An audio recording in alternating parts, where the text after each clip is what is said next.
aromamari.com-ല് നല്ലൊരു വരനെ കണ്ടു. നമുക്കൊന്ന് നോക്കിയാലോ? എന്തായാലും നമ്മൾ അറോമ മാറി തെരഞ്ഞെടുത്തത് ശരിയായ തീരുമാനമായിരുന്നു. അതുകൊണ്ടാണ് നമ്മുടെ മകന് പെണ്ണ് കിട്ടിയത്. aromamari.com വെബ്സൈറ്റ് ആൻഡ് മൊബൈൽ ആപ്ലിക്കേഷനിലൂടെ ജീവിത പങ്കാളിയെ കണ്ടെത്തൂ. രജിസ്ട്രേഷൻ തികച്ചും സൗജന്യം.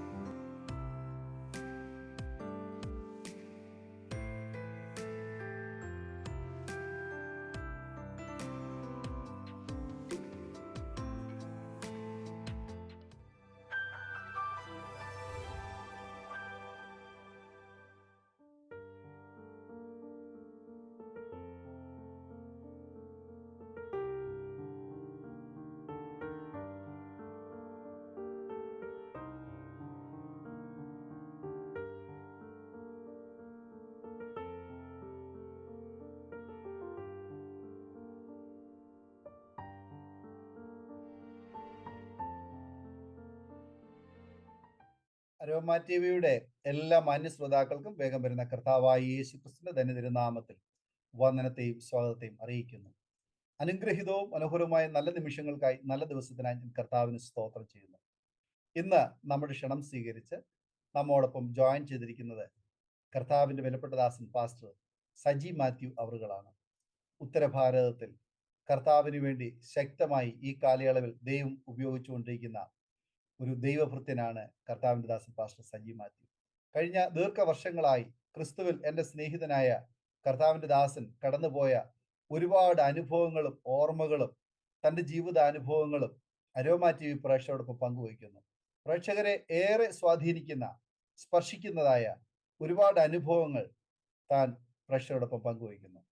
ആകയാൽ നമുക്കേവർക്കും ശ്രദ്ധയോടെ, പ്രാർത്ഥനയോടെ, സ്കിപ്പ് ചെയ്യാതെ അവസാനം വരെ ഈ വീഡിയോ കാണുകൾക്ക് ചെയ്യാം. നിങ്ങളുടെ പ്രിയപ്പെട്ടവർക്ക്, സുഹൃത്തുക്കൾക്ക് നിങ്ങൾ ഷെയർ ചെയ്ത് കൊടുക്കണം. നിങ്ങളുടെ വിലയേറിയ അഭിപ്രായങ്ങളും നിർദ്ദേശങ്ങളും കമന്റ് ബോക്സിൽ രേഖപ്പെടുത്താൻ മറക്കരുത്. ഞങ്ങളുമായി പ്രാർത്ഥനാ വിഷയങ്ങൾ പങ്കുവയ്ക്കാൻ ആഗ്രഹിക്കുന്നുവെങ്കിൽ, കൂടുതൽ വിവരങ്ങൾ അറിയുവാൻ ആഗ്രഹിക്കുന്നുവെങ്കിൽ സ്ക്രീനിൽ കാണുന്ന വാട്സപ്പ് നമ്പർ ഞങ്ങളെ അറിയിക്കൂ. തീർച്ചയായും ഞങ്ങൾ നിങ്ങൾക്ക് വേണ്ടി പ്രാർത്ഥിക്കുകയും മറുപടി തരികയും ചെയ്യുന്നതായിരിക്കും. മാത്രമല്ല, സാക്ഷ്യം പറഞ്ഞ പ്രിയപ്പെട്ടവരോടൊപ്പം എല്ലാ തിങ്കളാഴ്ചയും രാത്രി 8:30 മണി മുതൽ ഓൺലൈനിലൂടെ നടക്കുന്ന പ്രാർത്ഥനാ കൂട്ടായ്മയിൽ നിങ്ങൾക്ക് സംബന്ധിക്കാവുന്നതാണ്. കർത്താവിന്റെ വിലപ്പെട്ട ദാസൻ പാസ്റ്റർ സജി മാത്യു അവറുകളെ തികഞ്ഞ സ്നേഹത്തോടും ആദരവോടും കൂടി അരോമ ടി വി പ്രേക്ഷകരോടൊപ്പം സമയം ചെലവഴിക്കുന്നതിനായിട്ട് ക്ഷണിച്ചോളൂ. ഈ നല്ല സമയത്തിനായിട്ട് ഒത്തിരി ദൈവത്തിന് നന്ദി, പാസ്റ്റർക്ക് നന്ദി. അരോമ ടി വിയിലെ ഇങ്ങനൊരു അഭിമുഖത്തിൽ സംബന്ധിപ്പാൻ ഒരു അവസരം ലഭിച്ചത് എനിക്കും ഒത്തിരി സന്തോഷമുണ്ട്. എൻ്റെ പേര് കേട്ടതുപോലെ സജി മാത്യു. എൻ്റെ ജന്മസ്ഥലം ആലപ്പുഴ, കേരളത്തിലെ ആലപ്പുഴ ജില്ലയിൽ പരുമലയ്ക്കടുത്ത്, മാന്നാർ പരുമലയ്ക്കടുത്ത് മേൽപ്പാടത്താണ്. മുളമൂട്ടിൽ കുടുംബാംഗമാണ്. 1969 ഫെബ്രുവരി 2-നാണ് എൻ്റെ ജനനം. മുളമൂട്ടിലെ ഇന്നേക്ക് 39 വർഷങ്ങൾക്ക് മുമ്പ് ദൈവസേനയിൽ കടന്നുപോയ മാത്യു യോഹന്നാൻ്റെയും ശ്രീമതി തങ്കമ്മ മാത്യുവിൻ്റെയും മകനാണ് ഞാൻ, ഏക മകനാണ് ഞാൻ. ഞാൻ ജനിക്കുമ്പോൾ എൻ്റെ മാതാപിതാക്കള് പെന്തക്കോസ്ത് വിശ്വാസികളാണ്. അവര് മേൽപ്പാടത്തുള്ള IPC സഭാംഗങ്ങളായിരുന്നു. അവര് പെന്തക്കോസ്ത് വിശ്വാസത്തിലേക്ക് വരുന്നതിന് മുമ്പ് എൻ്റെ പിതാവിൻ്റെ കുടുംബ പശ്ചാത്തലം മാർത്തോമ സഭയാണ്. എൻ്റെ അമ്മച്ചിയുടെ കുടുംബ പശ്ചാത്തലം ഓർത്തഡോക്സ് സഭയാണ്. ഞാൻ ജനിക്കുമ്പോൾ പെന്തക്കോസ്ത് വിശ്വാസത്തിലാണ് അവർ. കൊച്ചു പ്രായം മുതൽ തന്നെ എൻ്റെ മാതാപിതാക്കൾക്ക് 6 മക്കളെ കർത്താവ് ദാനമായി നൽകിയിരുന്നു. എന്നാൽ പെന്തക്കോസ്ത് വിശ്വാസത്തിലേക്ക് വന്ന ആദ്യ സമയങ്ങളിലെ വിശ്വാസത്തിന്റെ പരിശോധന എന്നൊക്കെ നമ്മൾ പറയാറുണ്ട്. എന്തുവാകട്ടെ, 3 കുഞ്ഞുങ്ങൾ പെട്ടെന്ന് നഷ്ടപ്പെട്ടു കൊച്ചു പ്രായത്തിൽ തന്നെ. എനിക്ക് അവരെ ഓർമ്മയില്ല. എൻ്റെ 3 പേരും എൻ്റെ മൂത്തവരായിരുന്നു. കൊച്ചു പ്രായത്തിൽ 5ഉം 6ഉം വയസ്സുള്ളപ്പോൾ അധികം കാര്യമായ രോഗങ്ങളൊന്നുമില്ലാതെ അവർ മരിച്ചു. പിന്നെ 3 മക്കൾ ശേഷിച്ചു. എൻ്റെ നേരെ മൂത്ത ഒരു സിസ്റ്റർ, പിന്നെ ഞാൻ, എൻ്റെ ഇളയ സിസ്റ്റർ. അപ്പൊ എൻ്റെ മാതാപിതാക്കൾ ദൈവസേനയിൽ ഒരു തീരുമാനമെടുത്തു. 6 മക്കളിൽ 3 പേരെ കർത്താവ് എടുത്തു, ഇനി 3 പേരുണ്ട്. അവര് ആരോഗ്യത്തോടെ ആയുസ്സോടെ ദൈവം തരികയാണെങ്കിൽ അവരെ 3 പേരെ കർത്തൃവേലയ്ക്ക് ഞങ്ങൾ സമർപ്പിക്കുന്നു എന്ന് പറഞ്ഞ് കൊച്ചു പ്രായം മുതൽ തന്നെ അങ്ങനെ ഞങ്ങളെ വളർത്തിക്കൊണ്ടു. ഞങ്ങളുടെ വീട്ടിൽ ഏത് പാസ്റ്റേഴ്സ് വന്നാലും എൻ്റെ പിതാവും എൻ്റെ മാതാവും അവരോട് പറയും, ഈ കുഞ്ഞുങ്ങൾ 3 പേരും കർത്തൃവേലയ്ക്കുള്ളവരാണ്, ഇവർക്ക് വേണ്ടി ഒന്ന് പ്രാർത്ഥിച്ചിട്ടേ പോകാം.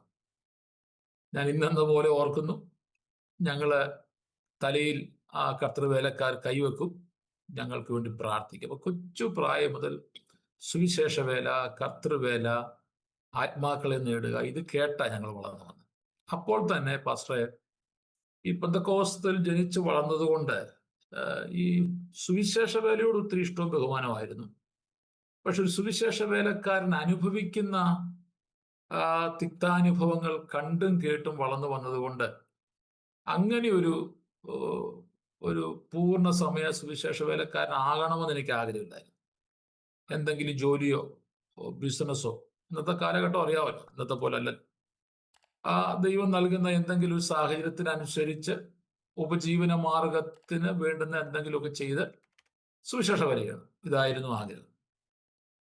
അങ്ങനെ ഇരിക്കുമ്പോൾ എൻ്റെ മൂത്ത സിസ്റ്റർ 10ാം ക്ലാസ് കഴിഞ്ഞപ്പോൾ എൻ്റെ മാതാവും പിതാവും ഒരു തീരുമാനമെടുത്തു, പ്രീ ഡിഗ്രിക്കൊന്നും പഠിക്കാൻ വിട്ടാൽ ഒരു പക്ഷേ സുവിശേഷ വേലയുള്ള താല്പര്യം നഷ്ടപ്പെട്ടേക്കാം.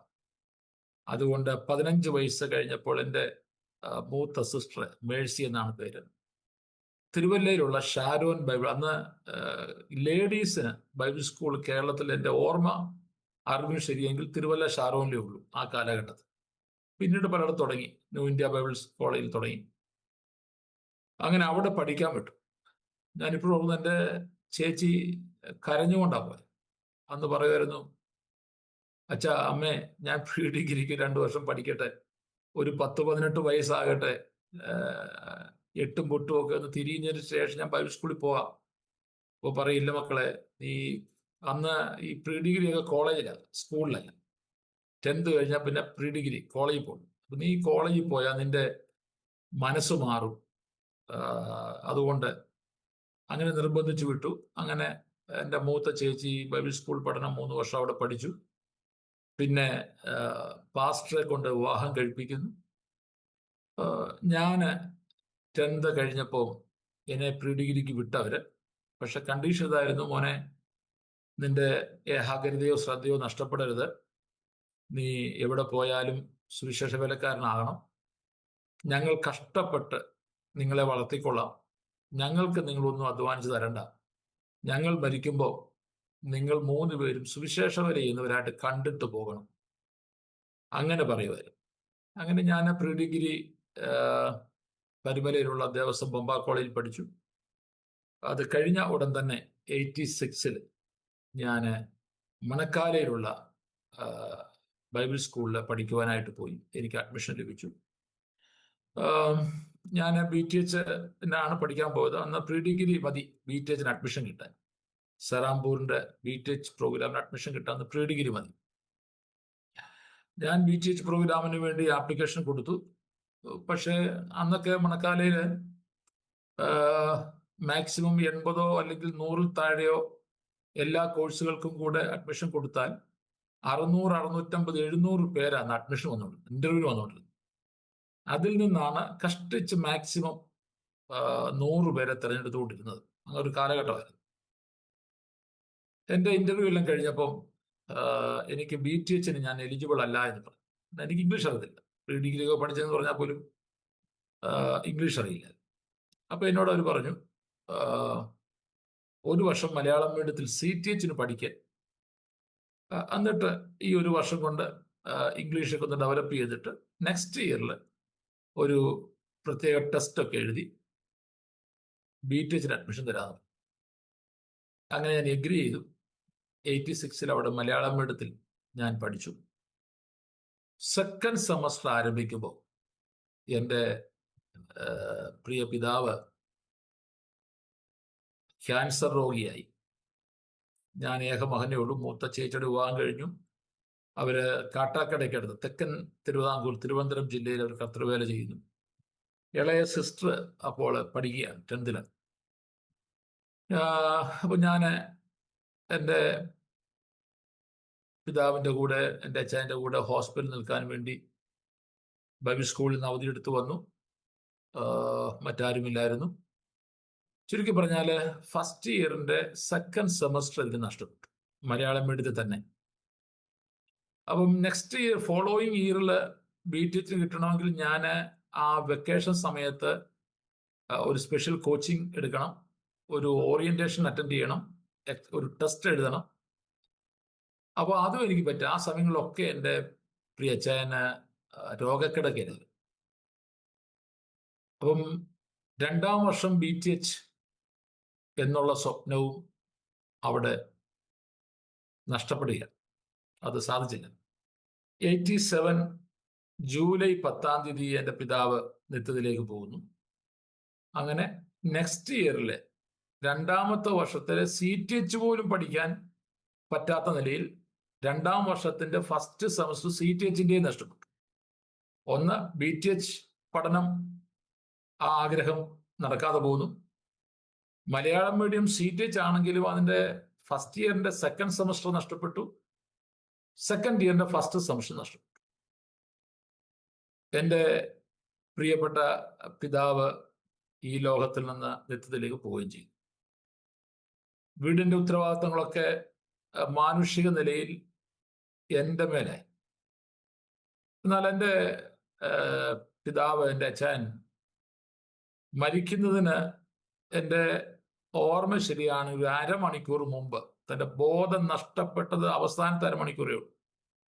അരമണിക്കൂറിന് മുമ്പ് എന്നെ തൻ്റെ കിടക്കക്കരിയിലേക്ക് വിളിച്ച് ഞങ്ങളുടെ ബന്ധുക്കൾ, ഞങ്ങളുടെ പാസ്റ്റർ, സഭാവിശ്വാസികളൊക്കെ ചുറ്റും നിന്ന് പ്രാർത്ഥിക്കുമ്പോൾ തനിക്കധികം ശബ്ദമെടുക്കാൻ ആ സമയത്ത് പറ്റത്തില്ല. എന്നെ അടുക്കലേക്ക് വിളിച്ചിട്ട് എന്നോട് പറഞ്ഞു, മോനെ, നീ മുട്ടുകുത്തിയിട്ട് നിന്റെ ചെവി എൻ്റെ വാലടുക്കിലേക്ക് കൊണ്ടുവരാൻ പറഞ്ഞു. കാരണം ശബ്ദം എടുക്കാൻ പറ്റുന്നില്ല.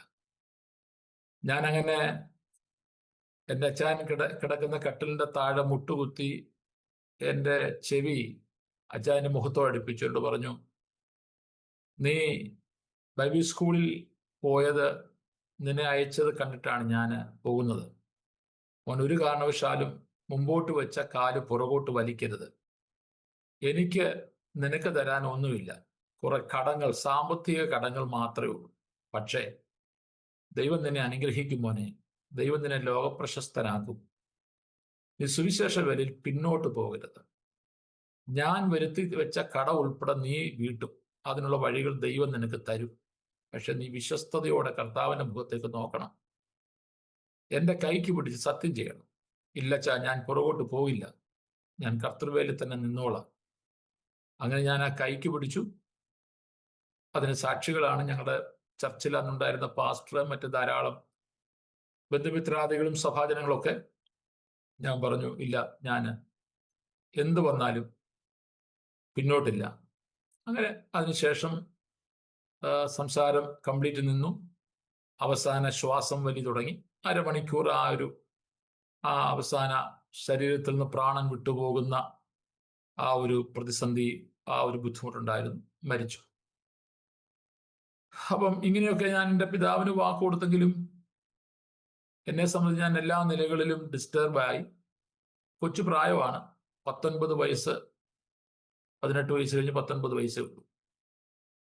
വീടിൻ്റെ കാര്യങ്ങൾ നോക്കണം, കടം ഉണ്ട്, വളരെ സാമ്പത്തികമായി ഒത്തിരി പിന്നോക്കത്തിൽ നിൽക്കുന്ന ഒരു വീട്ടിലെ അംഗമാണ് ഞാൻ.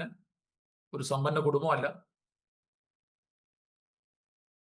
എങ്കിലും ഒരു 1-2 ആഴ്ച ഞാൻ വീട്ടിൽ നിന്നിട്ട് ഞാൻ നേരെ ബൈബിൾ കോളേജിലേക്ക് പോയി.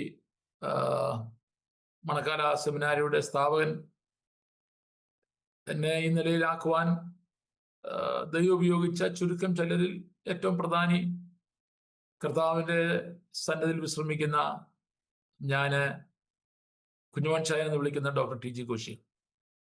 അദ്ദേഹം ഒത്തിരി സ്നേഹിച്ചു, കരുതി, വേണ്ടുന്ന എല്ലാ പ്രോത്സാഹനങ്ങളും സപ്പോർട്ടും തന്നു.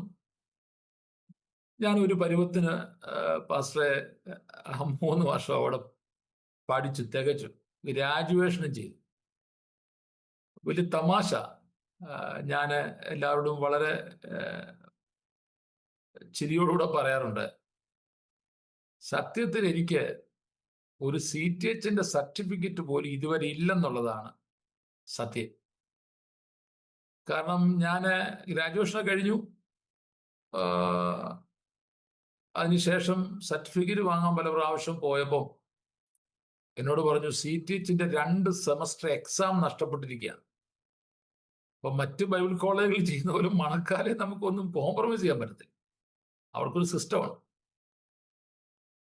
അപ്പം 2 സെമസ്റ്റർ എക്സാം എഴുതണം, പഠിക്കണം.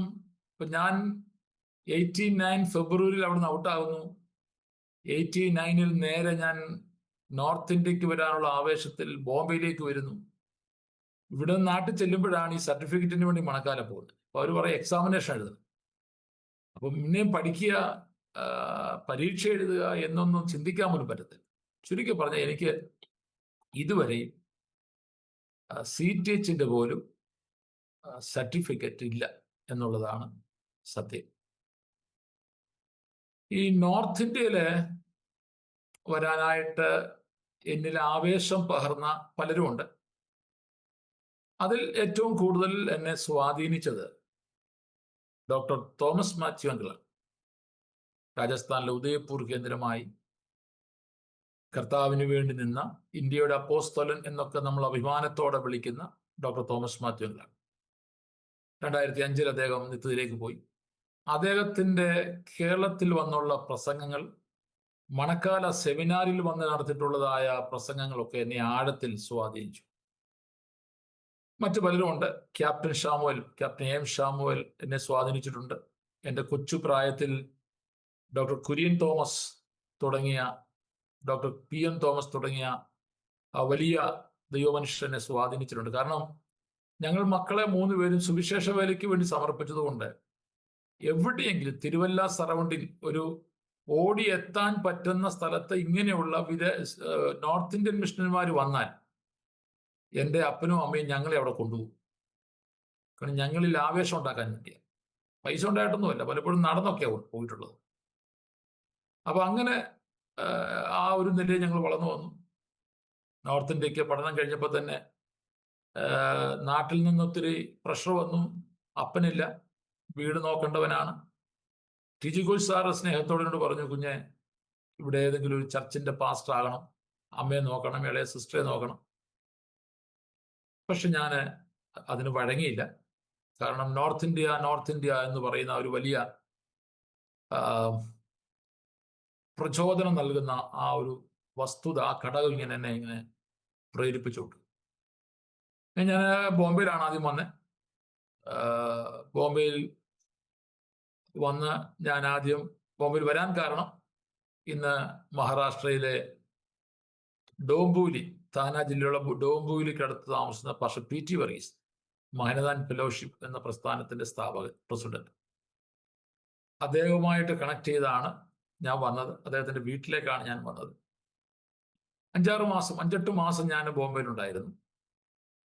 അങ്ങനെ ഇരിക്കുമ്പോൾ ഈ ബോംബെയിൽ നിൽക്കുമ്പോഴും മലയാളി സഭകളാണ്, 2-3 സഭകളുള്ളത് മലയാളി സഭകളാണ്. അപ്പൊ ഞാൻ ഒത്തിരി അസ്വസ്ഥനായി. ഞാൻ ആ കൊച്ചുപ്രായത്തിൽ ഒരു സൈഡിൽ വീടിന്റെ കാര്യം ഓർക്കുമ്പം വിധവയായ അമ്മ, ഇളയ സിസ്റ്റർ പഠിക്കുന്നു, മൂത്ത സിസ്റ്റർ കുടുംബം കർത്തൃവേല നിൽക്കുന്നു. വീടിന്റെ കാര്യം ഓർക്കുമ്പോൾ, സാമ്പത്തിക ബാധ്യതകൾ ഓർക്കുമ്പോൾ ആ ഒരു വലിയ മാനസിക സംഘർഷം ഒരു സൈഡിൽ. അതിനേക്കാൾ എന്നെ തളർത്തിയ മാനസിക സംഘർഷം, കേരളം വിട്ട് ബോംബെ വന്നെങ്കിലും തിരുവല്ലയിലെ തോമസിന്റെയും വർഗീസിന്റെയും ഇടയിലാണ് ശുശ്രൂഷ. അപ്പൊ അതെന്നെ കൂടുതൽ അസ്വസ്ഥനാക്കി. അങ്ങനെ ഇരിക്കുമ്പോഴാണ് ഗുജറാത്തില് ഇങ്ങനെ കണ്ടിന്യൂസ് പ്രശ്നങ്ങൾ വരുന്നു, പള്ളി കത്തിക്കുന്ന വാർത്തകൾ വരുന്നു. അന്ന് ബോംബെയിൽ എന്നിറങ്ങുന്ന ഒരു മലയാളം പത്രം, കേരള കൗമുദി എന്ന് പറഞ്ഞ പത്രം ഇറങ്ങുന്ന സമയം, ഇപ്പൊ അതുണ്ടോ എന്ന് എനിക്കറിയത്തില്ല, കലാകൗമുദിയോ കേരള കൗമുദി അങ്ങനെയാണ്ടാ. ഇതിനകത്ത് എല്ലാ ദിവസവും ഈ വരുന്ന വാർത്ത വായിക്കുമ്പോൾ ഞാൻ തീരുമാനിച്ചു എനിക്ക് ഗുജറാത്തിൽ പോകണം. അതെന്റെ മനസ്സിൽ ആഴത്തിൽ പതിഞ്ഞു. ഞാൻ അതിനോട് പ്രാർത്ഥിക്കാൻ തുടങ്ങി. അങ്ങനെ ദൈവം ഒരു വഴി തുറന്നു. ഗുജറാത്തിൽ പോകാനായിട്ട് ഒരു സാഹചര്യം ഉണ്ടായത് ഞാൻ ഇന്നത്തെ പോലെ ഓർക്കുന്നു. ഇന്ന് കുമ്പനായിട്ട് താമസിക്കുന്ന പാസ്റ്റർ ബെഞ്ചമിൻ ദാനിയൽ, മണക്കാലക്കാരനാണ്. അദ്ദേഹം അന്ന് ഗുജറാത്തിലെ വാപ്പിയിൽ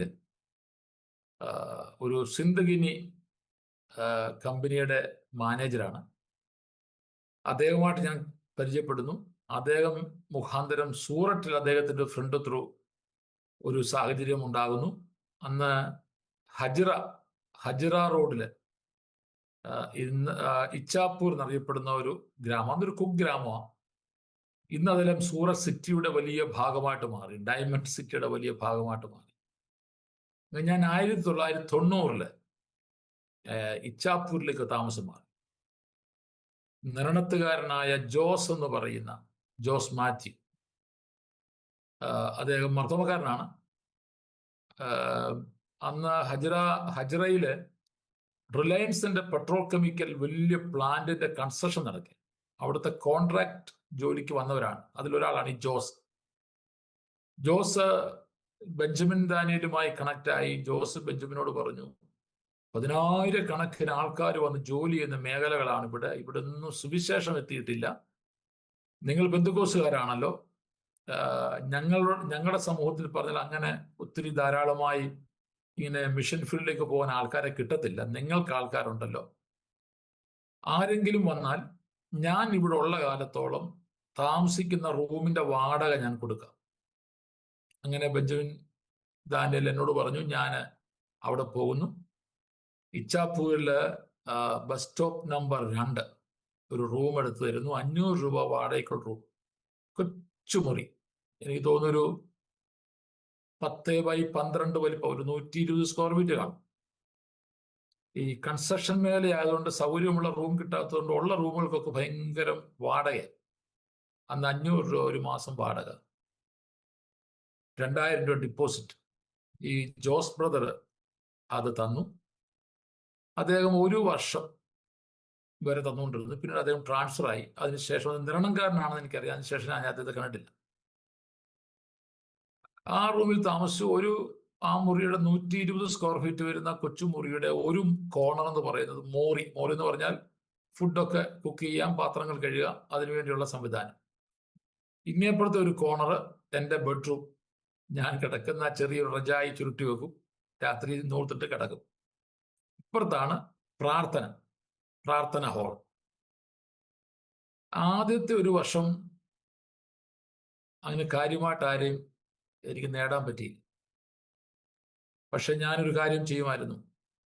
എനിക്ക് ഓപ്പറേഷൻ മൊബൈലൈസേഷന്റെ അന്ന് സൂറത്ത് സിറ്റിയിൽ അവരുടെ OM-ന്റെ ടീം വരും ട്രക്കിൽ. അപ്പൊ എനിക്ക് അവിടെ ധാരാളം ബുക്ക്ലെറ്റ്സും ന്യൂ ടെസ്റ്റ്മെന്റും ട്രാക്സും അവർ കൊണ്ട് തരും. എത്ര ആവശ്യം വന്നാലും തരും. ആദ്യത്തെ 6 മാസം എനിക്ക് സൈക്കിൾ പോലും ഇല്ലായിരുന്നു. ഈ സൈക്കിൾ ഇല്ലാതിരുന്നപ്പോഴും സൈക്കിൾ കിട്ടിയതിന് ശേഷവും എൻ്റെ ഓർമ്മ ശരിയാണെങ്കിൽ 4 ഷോൾഡർ ബാഗ് നിറച്ച് ട്രാക്ട് നിറയ്ക്കുന്നു. സൈക്കിൾ കിട്ടിയതിന് ശേഷം ആ 4 എന്നുള്ളത് 2 ആയി പോയോ എന്നൊരു സംശയം എനിക്കുണ്ട്. ഒന്ന് ഫ്രണ്ടിലോട്ട് തൂക്കിയിടും, ഒന്ന് പുറത്തോട്ട് തൂക്കിയിടും, മറ്റോരോന്ന് ഷോൾഡർ തൂക്കിയിടും. ഇത് നിറയ്ക്കും. ട്രാക്സും ബുക്ക്ലെറ്റ്സും ന്യൂ ടെസ്റ്റ്മെന്റും നിറയ്ക്കും. ഭാഷ അറിയത്തില്ല.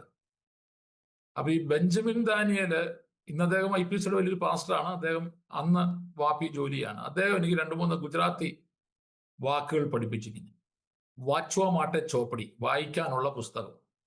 മുഫത്മ അപ്യേച്ച്, എ വാസ്ത ഹോയ് ശാന്തി മലീഷ്.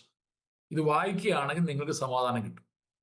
ഇങ്ങനെ 2-3 ഗുജറാത്തി വാക്കൊക്കെ പഠിപ്പിച്ചു. അത് പഠിച്ച് ഇതുകൊണ്ട് കൊടുക്കും. തിരിച്ച് ചീത്ത വിളിച്ചാലും ദേഷ്യപ്പെട്ടാലും എനിക്ക് മനസ്സിലാകാത്തതുകൊണ്ട് ഞാനിങ്ങനെ ചിരിച്ചുകൊണ്ടിരിക്കും പൊട്ടനെ പോലെ. ചിലരൊക്കെ വാങ്ങും, ചിലർ വാങ്ങത്തില്ല. അപ്പൊ അന്ന് ന്യൂ ടെസ്റ്റ്മെന്റ് ആട്ടണയ്ക്ക കൊടുക്കുന്നത്. അപ്പം ഇത് 10 എണ്ണം വിറ്റാൽ എന്തെങ്കിലും കഴിക്കാം. ഞാൻ നന്ദിയോടെ ഓർക്കുന്നു, PT വർഗീസ് പാസ്റ്റർ എന്ന 600 രൂപ എനിക്ക് തരും മാസം. ആ സമയത്ത് 600 രൂപ വലിയ സപ്പോർട്ടാണ്. അപ്പൊ ഞാനത് കൃത്യമായി ദശാംശം മാറ്റും. കാരണം ഞാൻ കൊച്ചിലെ മുതലേ എന്നെ വളർത്തിക്കൊണ്ട് വന്നപ്പോൾ എൻ്റെ മാതാപിതാക്കൾ എന്നെ പഠിപ്പിച്ചൊരു കാര്യം, മക്കളെ, ഒന്ന് കിട്ടിയാലും അതിനെ ദശാംശം മാറ്റിക്കും. ഒന്ന് കിട്ടുമ്പോൾ ദശാംശം കൊടുക്കുന്നവനെ 100 കിട്ടിയാലും ദശാംശം കൊടുക്കത്തു. ആ 100 കിട്ടുമ്പോൾ ദശാംശം കൊടുക്കുന്നവനെ 10,000 കിട്ടിയാലും കൊടുക്കത്തു. അപ്പം ദശാംശം വളരെ കൃത്യമായിട്ട് മാറ്റും. പിന്നെ എൻ്റെ അമ്മയ്ക്ക് അതിനകത്തൊരു വീതം അയക്കും. പിന്നീട് മിച്ചം കിട്ടുന്ന അറിയാമല്ലോ. അപ്പം എനിക്ക് തോന്നുന്നു ഞാൻ 30 ദിവസത്തില് പകുതി ദിവസം പോലും ഫുഡ് കഴിച്ചിട്ടുണ്ടോ എന്ന് എനിക്കറിയില്ല. 21-22 വയസ്സായ സമയം, നമ്മുടെ നാടൻ ഭാഷ പറഞ്ഞാൽ കല്ല് കഴിച്ചാൽ പോലും ദഹിക്കുന്ന സമയം, വിശപ്പുള്ള സമയം. ഞാൻ അന്ന് കൂടുതൽ വിശപ്പ് സഹിക്കാൻ പറ്റാതെ വരുമ്പോൾ, ഇന്ന് സൂററ്റിൽ താമസിക്കുന്ന പാസ്റ്റർ ജോൺ മാത്യു അന്ന് വാപ്പിയിലാണ്. താൻ അന്ന് ജോലി റിസൈൻ ചെയ്തു, സുവിശേഷ വേലയ്ക്ക് ഇറങ്ങി. വാപ്പിയിൽ തൻ്റെ ഡുങ്കര കോളനിയിലുള്ള വീട്ടിൽ താമസിച്ചുകൊണ്ട് തലാച്ചേരി തുടങ്ങിയ സ്ഥലങ്ങളിലെ ഗ്രാമങ്ങളിൽ താൻ സുവിശേഷ വേലയ്ക്ക് പോയി സഭകൾ സ്ഥാപിക്കുന്ന സമയം. അപ്പൊ ഞാന് വിശപ്പ് സഹിക്കാൻ പറ്റാതെ വരുമ്പോൾ ഞാൻ ട്രെയിൻ കയറി വാപ്പി വരും. 3-4 ദിവസം അദ്ദേഹത്തിനുടെ കുടുംബത്തോട് താമസിക്കുന്നു. ഫുഡ് കിട്ടും, നാടൻ ഫുഡ്, ചോറ് കഴിച്ചിട്ട് പോകും. ഇതിങ്ങനെ തുറന്നുകൊണ്ടിരുന്നു. ആദ്യത്തെ 1 വർഷം കാര്യമായിട്ട് ആരും നേടാൻ പറ്റിയില്ല. 2ാമത്തെ വർഷമായപ്പോൾ കൺസ്ട്രക്ഷൻ ഫീൽഡിൽ ജോലിക്ക് വന്ന മലയാളികൾ ഉൾപ്പെടെയുള്ള, മലയാളികളാണ് കൂടുതലും, കാരണം ഭാഷ അറിയാത്തത് കൊണ്ട് ഇന്ത്യക്കാരെ ചർച്ചിലേക്ക് നേടാൻ പറ്റിയിട്ടില്ലായിരുന്നു. നല്ല കൂട്ടം ആൾക്കാർ വന്നു. അതിൽ 6 പേരുടെ സ്നാനം നടന്നു. അവർ 6 പേരും മലയാളികളായിരുന്നു. അങ്ങനെ 92 ആദ്യമായപ്പോൾ, 91 ലാസ്റ്റിൽ തന്നെ ഈ സൂററ്റ് സിറ്റിയിൽ, അപ്പൊ അന്ന് മുതൽ ഈ ചർച്ച് പ്ലാന്റിങ് ഭയങ്കര ആവേശമായിരുന്നു. മാക്സിമം സ്ഥലങ്ങളിൽ റീച്ച് ചെയ്യുക, ചർച്ചുകൾ പ്ലാൻ ചെയ്യുക, അത് ചെറുതായാലും വലുതായാലും. ഈ ഇച്ചാപ്പൂരിൽ താമസിച്ചുകൊണ്ട് തന്നെ സൂറത്ത് സിറ്റിയിൽ ഒരു കൂട്ടായ്മ ആരംഭിച്ചു. അവിടേക്ക് വാപ്പിയിൽ നിന്ന് പാസ്റ്റർ ജോൺ മാത്യു കുടുംബവും അവിടേക്ക് വരികയാണ് 91 സെപ്റ്റംബറിൽ, എൻ്റെ ഓർമ്മയിലേക്ക്. അങ്ങനെ അദ്ദേഹം വന്നതിന് ശേഷം ശക്തമായ പ്രവർത്തനം, അന്ന് മഹനാൻ ഫെലോഷിപ്പിനോട് ബന്ധപ്പെട്ട് നിൽക്കുക. അന്ന് മഹനാൻ ഫെലോഷിപ്പ് ആ ലെവലിൽ ആയിട്ടില്ല.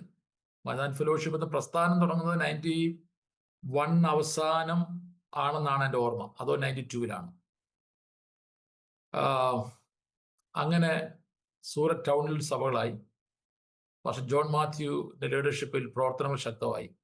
ഞാനപ്പോൾ 92 ഏപ്രിൽ അന്ന് വാപ്പിയിൽ ഒരു സഭയുണ്ട്, ഫെലോഷിപ്പ് സെന്റർ. അത് ആരംഭിച്ചത് പാസ്റ്റർ പി ടി വർഗീസ് ആണ്. മുംബൈയിൽ നിന്ന് പോയിട്ട് താൻ ആരംഭിച്ച സഭയാണ്. അന്ന് പെന്തക്കോസ്ത് ദൈവസഭ, അതായത് ഷാരോൺ ഫെലോഷിപ്പിന്റെ സ്ഥാപകൻ ഡോക്ടർ പി ജെ തോമസിന്റെ ജ്യേഷ്ഠൻ പാസ്റ്റർ പി ജെ ദാനിയൽ സാറിൻ സ്ഥാപിച്ച, മാവേലിക്കര തഴക്കര കേന്ദ്രമായി സ്ഥാപിച്ച പെന്തക്കോസ്ത് ദൈവസഭയുടെ പ്രവർത്തനമാണ്. കാരണം പാസ്റ്റർ പി ടി വർഗീസ് അവരുടെ ഒരു പാസ്റ്ററായിരുന്നു. ഞാൻ വരുമ്പോഴും ഇപ്പൊ ഈ പറയുന്ന ചുരുങ്ങിയ പ്രവർത്തനങ്ങളെല്ലാം പെന്തക്കോസ്ത് ദൈവസഭയുടെ ഭാഗമായിരുന്നു. അപ്പൊ ഈ വാപ്പി ഫെലോഷിപ്പ് സെന്ററിൽ ഇരുന്ന പാസ്റ്റർ പെട്ടെന്ന് നാട്ടിൽ പോയി. അവിടെ പാസ്റ്റർ ഇല്ലാതായി. അങ്ങനെ പാസ്റ്റർ പി ടി വർഗീസിനോട് പറയുകയാണ്, സജി, താങ്കള് വാപ്പിയിൽ വരണം. കൊച്ചു സഭയാണെങ്കിലും ഉള്ളവർ മലയാളികളാ, 2-3-4 ഫാമിലിയും ബാച്ചിലേഴ്സും ഒക്കെ ഉണ്ട്. ഞാൻ അങ്ങനെ വാപ്പിയിലേക്ക് വന്നു. അന്ന് എനിക്ക് വയസ്സ് 23. അപ്പം അവിടെ കൊച്ചു സഭയാണെങ്കിൽ ഉള്ളവർ കുടുംബസ്ഥരായതുകൊണ്ട് എനിക്ക് കല്യാണം കഴിക്കേണ്ടതിന്റെ ആവശ്യകതയിലേക്ക് വന്നു. കുടുംബസ്ഥനാകണം, ആയെങ്കിലേ പറ്റത്തുള്ളൂ. ഞാൻ വന്നു. 1992 ഏപ്രിൽ ആ കൂട്ടായ്മയുടെ സഭയുടെ ഉത്തരവാദിത്തം ഏറ്റെടുത്തു. ജൂണില് ഞാൻ നാട്ടിലേക്ക് വിവാഹം കഴിക്കാനായിട്ട് വരുന്നു. എൻ്റെ വിവാഹം 92 ഓഗസ്റ്റ് 5-ാം തീയതി നടക്കുന്നു. കർത്താവ് എനിക്ക് തന്നത് വളരെ ആത്മീക പൈതൃകമുള്ള, ഇടുക്കി ജില്ലയിൽ ഹൈറേഞ്ച് മേഖലകളിൽ പെന്തക്കോസ്ത് പ്രവർത്തനങ്ങൾക്ക് ആദ്യകാലത്ത് നേതൃത്വം കൊടുത്ത വടക്കേടത്ത് കുടുംബത്തിൽപ്പെട്ട ജാനറ്റിനെയാണ് കർത്താവിന് തന്നത്.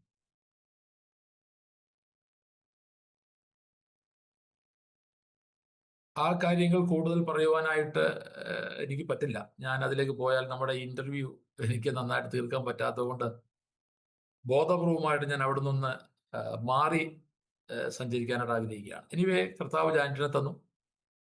അവള് വളരെ അനുഗ്രഹിക്കപ്പെട്ട ഒരു ധീര വനിതയായിരുന്നു.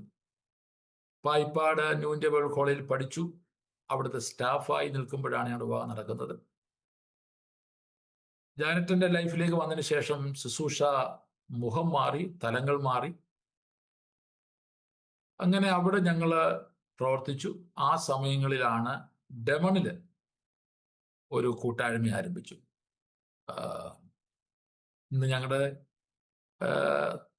ധാരാളം സഭകളിൽ വളരെ പ്രധാനപ്പെട്ട സഭകളിൽ ഒന്നാണ് ഡെമണിലുള്ള ഞങ്ങളുടെ സഭ. ശാരദ ആൻറ്റി എന്ന് പറയുന്ന ഒരു മഹാരാഷ്ട്രക്കാരി, ഭർത്താവ് ബാബു അങ്കിൾ. ബാബു അങ്കിൾ അന്നും ഇന്നും വലിയൊരു സ്ട്രോങ് ആത്മീയനൊന്നുമല്ല, പക്ഷെ സാധുവാണ്. പക്ഷെ ഈ ശാരദ ആൻറ്റി എന്ന് പറയുന്ന ഇന്ന് കൊണ്ടവര് പ്രായമായി. ഞാനിപ്പോഴും ഓർക്കുന്നു പാസ്റ്ററെ, ഈ എല്ലാ ചൊവ്വാഴ്ചയും അന്ന് ഡെമണില് ബിംബൂർ എന്ന സ്ഥലത്ത് ചൊവ്വാഴ്ച അവധി. കമ്പനികളെല്ലാം അന്ന് ഇലക്ട്രിസിറ്റി കാണത്തില്ല. അപ്പം അവിടെ മീറ്റിംഗ് ഉണ്ട്. ഇവരുടെ വീട് കൊച്ചു കുടുസ് മുറിയാണ്. എല്ലാ ചൊവ്വാഴ്ചയും പോകും. ആദ്യം ഞങ്ങൾ അവിടെ പോകാൻ തുടങ്ങിയപ്പോഴത്തേന് ഞങ്ങളുടെ മോൾ ഞങ്ങൾക്കായി 93 സെപ്റ്റംബറിൽ ജാസ്മിൻ ജനിച്ചു. സെപ്റ്റംബർ 30. അപ്പം ഞങ്ങൾക്ക് സ്കൂട്ടറായി. അപ്പം ഞങ്ങളിങ്ങനെ സ്കൂട്ടർ എല്ലാ ചൊവ്വാഴ്ച എടുക്കും. ഒരു ചൊവ്വാഴ്ച പോലും അവിടെ മുടക്കാറില്ല. 2 കാരണം. ഒന്ന്, കുടിസുമുറിയും അതിൻ്റെ വെളിയിലൊക്കെ ധാരാളം പുതിയ ആൾക്കാർ, അക്രൈസ്തവർ വരും, സുവിശേഷം കേൾക്കും. അവരോട് ദൈവവചനം പറഞ്ഞു കൊടുക്കുക, അവർക്ക് വേണ്ടി പ്രാർത്ഥിക്കുക. ഭയങ്കര സന്തോഷം. മലയാളികളോട് പ്രസംഗിച്ച് അല്ലെ അവരുടെ ശുശ്രൂഷിച്ച് ഇങ്ങനെ മുന്നോട്ട് പോകുമ്പോൾ കുറച്ചേറെ മലയാളികളല്ലാത്ത, ക്രൈസ്തവരല്ലാത്തവരോട് ദൈവവചനം പറയുമ്പോൾ സന്തോഷം പാസ്റ്റർക്ക് അറിയാമല്ലോ, ഭയങ്കര സന്തോഷം. അങ്ങനെ അത് ഒരു കാരണം, മുടക്കാതെ പോകും. 2, അവിടെ ചെന്നാൽ എല്ലാ ചൊവ്വാഴ്ചയും നല്ല ചിക്കൻ കറി കൂട്ടി വയറ് നിറച്ച് ഫുഡ് കിട്ടും.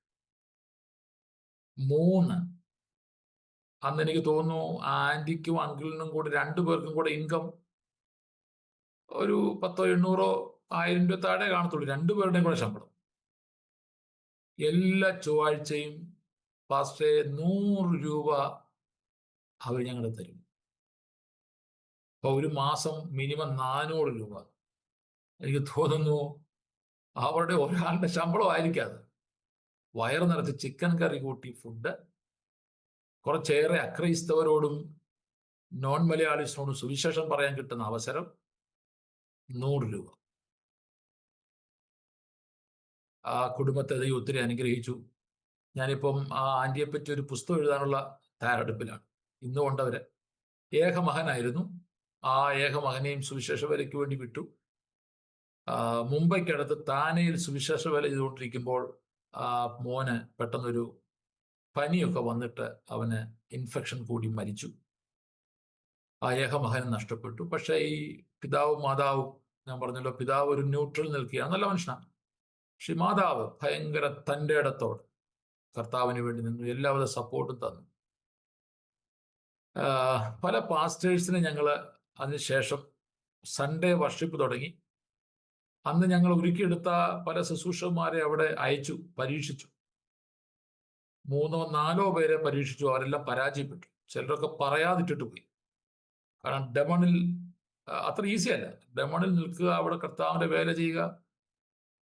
എനിക്കറിയാം ആത്മമണ്ഡലത്തിലെ അപ്പോൾ ഞാൻ ആ പോയവരൊന്നും കുറ്റം പറയാൻ എനിക്ക് പറ്റത്തില്ല. ഒരിക്കലും ഞാൻ കുറ്റം പറയത്തില്ല. പക്ഷെ അവരൊക്കെ പോയി. എങ്കിൽ ഈ ശാരദ ആന്റി വിട്ടില്ല. ഇവരെന്റെ കൂടെ നിന്നു. അപ്പൊ അവരുടെ ആ സമർപ്പണം കണ്ടപ്പോൾ എനിക്കും ഡെമൺ ഉപേക്ഷിക്കാൻ പറ്റാതെ. അങ്ങനെ ഇരിക്കുമ്പോഴാണ് ഇന്നേക്കൊരു 18 വർഷമായി തോന്നും, 18-19 വർഷമായി, 18 വർഷമായി ഞങ്ങളുടെ ബൈബിൾ സ്കൂളിലെ ആദ്യ ബാച്ചിൽ പഠിച്ചിറങ്ങിയ മോഹൻ ആഹിർ എന്ന് പറയുന്ന ഗുജറാത്തിലെ അഹ്വാഡാങ് ജില്ലക്കാരൻ. അദ്ദേഹം പഠനം കഴിഞ്ഞ് ഞാൻ 2-3 സ്ഥലങ്ങൾ അദ്ദേഹത്തെ വിട്ടു. പോയിടത്തൊക്കെ നന്നായിട്ട് ദൈവം ഉപയോഗിച്ചു. ഡെമണിലേക്ക് വിടുകയാണ്, കല്യാണം കഴിപ്പിച്ചു. മോഹൻ ആഹിർ വന്നു കഴിഞ്ഞപ്പോൾ ഈ ശാരദ ആന്റിയും ബാബു അങ്കിളും സ്വന്തം മോളെ പോലെ അവരെ ഞാൻ കരുതി. മോഹനാഗറും വൈഫ് ഹൻസയും ഒരു അസാധാരണമായ മലയാളി സുവിശേഷ വേലക്കാർ പോലും ചെയ്യാത്ത ധൈര്യവും ഒക്കെ കണ്ട് എനിക്ക് ഒത്തിരി സന്തോഷം തോന്നി. എനിവേ, ഇന്ന് അവർ വലിയൊരു സഭ സ്ഥാപിച്ചു. ബ്രാഞ്ച് സഭകൾ പലയിടത്ത് ഉണ്ട്. അവര് എന്നോട് പറയുന്ന അറിവ് ശരിയാണെങ്കിൽ 400-ലധികം പേര് സ്നാനപ്പെട്ടവര് ഇന്ന് അദ്ദേഹത്തിന്റെ കീഴിൽ അവിടെയുണ്ട്. പലയിടത്തായിട്ട് ആരാധന നടക്കുന്നത്. അങ്ങനെ ഇരിക്കുമ്പോഴാണ് 2019 ഓഗസ്റ്റ് മാസം 17 വളരെ ശക്തമായ ഉപദ്രവം ആ സഭയ്ക്ക് നേരെ ഉണ്ടായി. അക്രൈസ്തവരായ 40-ലധികം ചെറുപ്പക്കാർ വന്ന് പാസ്റ്ററെയും കുടുംബത്തെയും അന്ന് ആരാധന സംബന്ധിച്ചവരെ മുഴുവൻ മൃഗീയമായിട്ട് ഉപദ്രവിച്ചു. പാസ്റ്റർ മോഹനെ കൊല്ലുമെന്ന് പറഞ്ഞു. പക്ഷേ അന്നത്തെ ആരാധന സ്ഥലം നഷ്ടപ്പെട്ടു. താമസ സ്ഥലം മാറേണ്ടി വന്നു.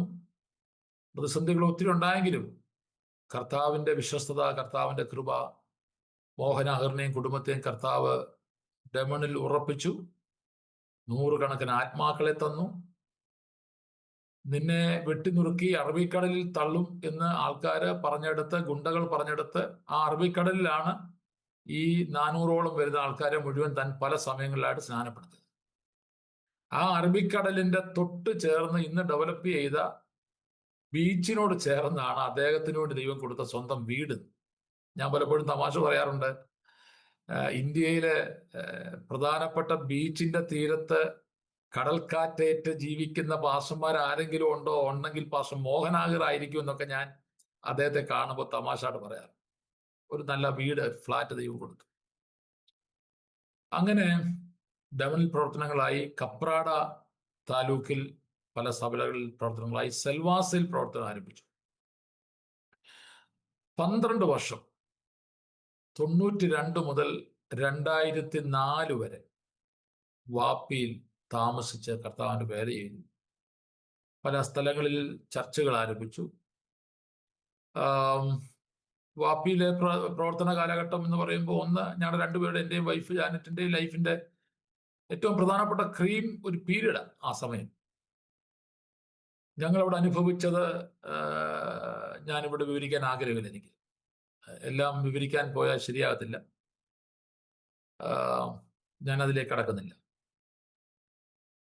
കർത്താവ് കൂടെ ഉണ്ടായിരുന്നു. സഭ വളർന്നു. വാപ്പിയിൽ ഒരു പ്രധാനപ്പെട്ട സഭയായിട്ട് മാറ്റപ്പെട്ടു. അവിടെ ഇരിക്കുമ്പോൾ ഒരു സ്കൂൾ ആരംഭിച്ചു. ആ സ്കൂൾ ആരംഭിക്കാനുള്ള പശ്ചാത്തലമൊക്കെ വലിയ വലിയ സ്റ്റോറികൾ.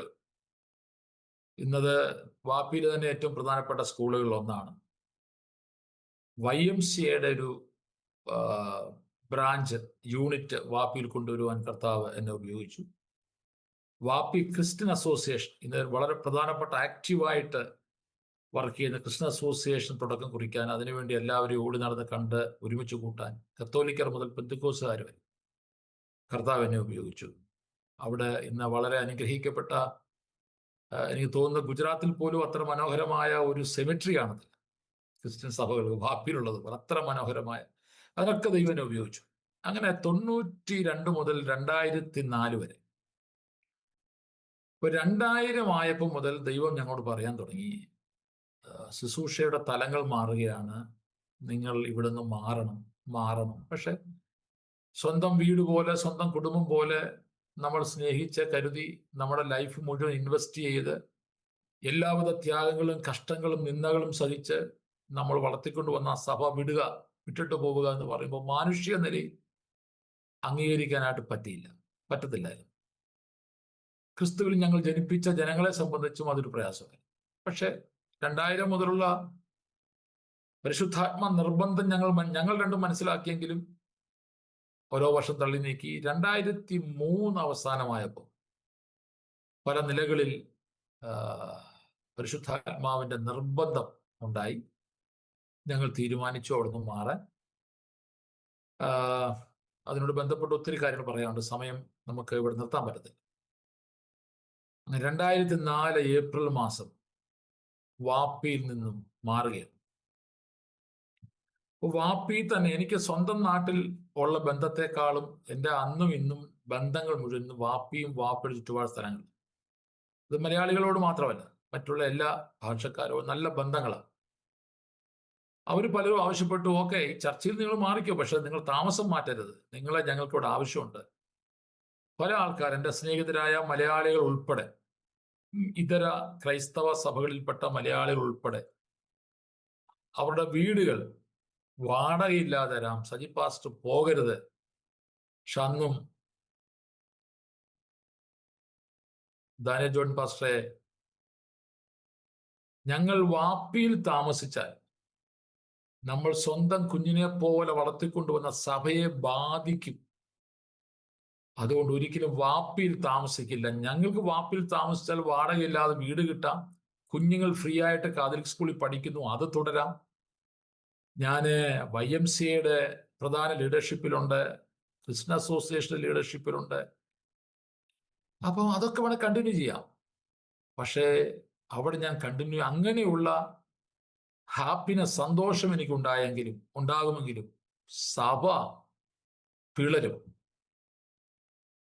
അത് പേടിച്ച് നേരെ 30 കിലോമീറ്റർ മാറി വൽസാഡിലേക്ക് ഞങ്ങൾ വീട് വാടകയ്ക്ക് എടുത്ത് മാറുകയാണ്. നേരെ സീറോയിൽ തുടങ്ങി, സ്ക്രാച്ചിൽ തുടങ്ങി, നേരെ ഗ്രാഫ് മുകളിൽ വന്നു. 2004 ഏപ്രിൽ മാസം ഞങ്ങൾ വൽസാഡിലേക്ക് മാറുമ്പോൾ നേരെ പിന്നെ സീറോയിലേക്ക് പോവുകയാണ്. അതിനോട് ബന്ധപ്പെട്ട, ആ ട്രാൻസിഷനോട് ബന്ധപ്പെട്ട പലതും ഇന്നും ഓർക്കുമ്പോൾ സഹിക്കാൻ പറ്റാത്ത.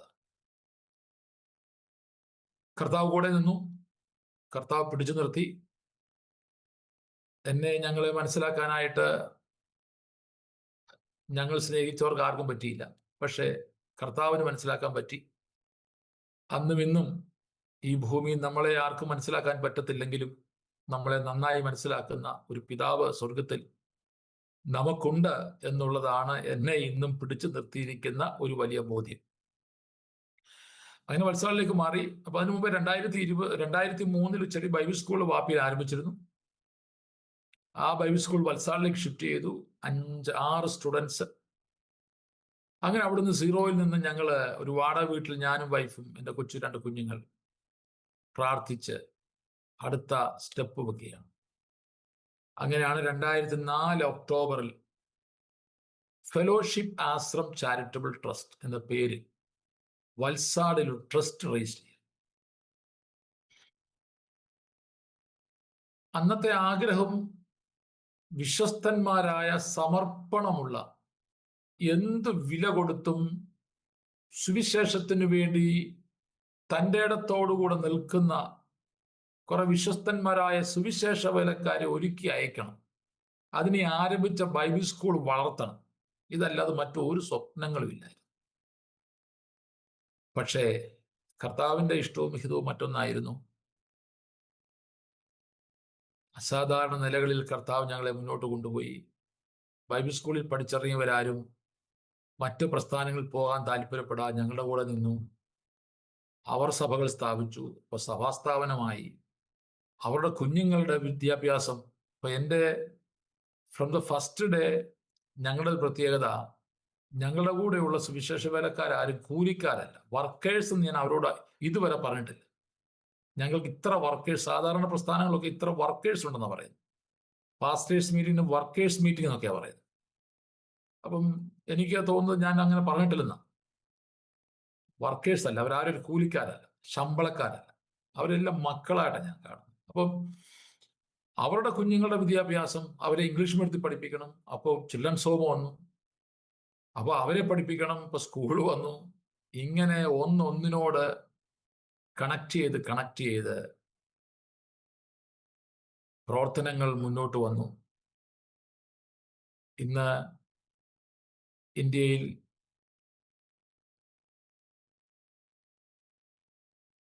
മുഴുവൻ മഹത്വവും എല്ലാ പുകഴ്ചയും കർത്താവിന് കൊടുത്തുകൊണ്ട് വളരെ താഴ്മയോടെ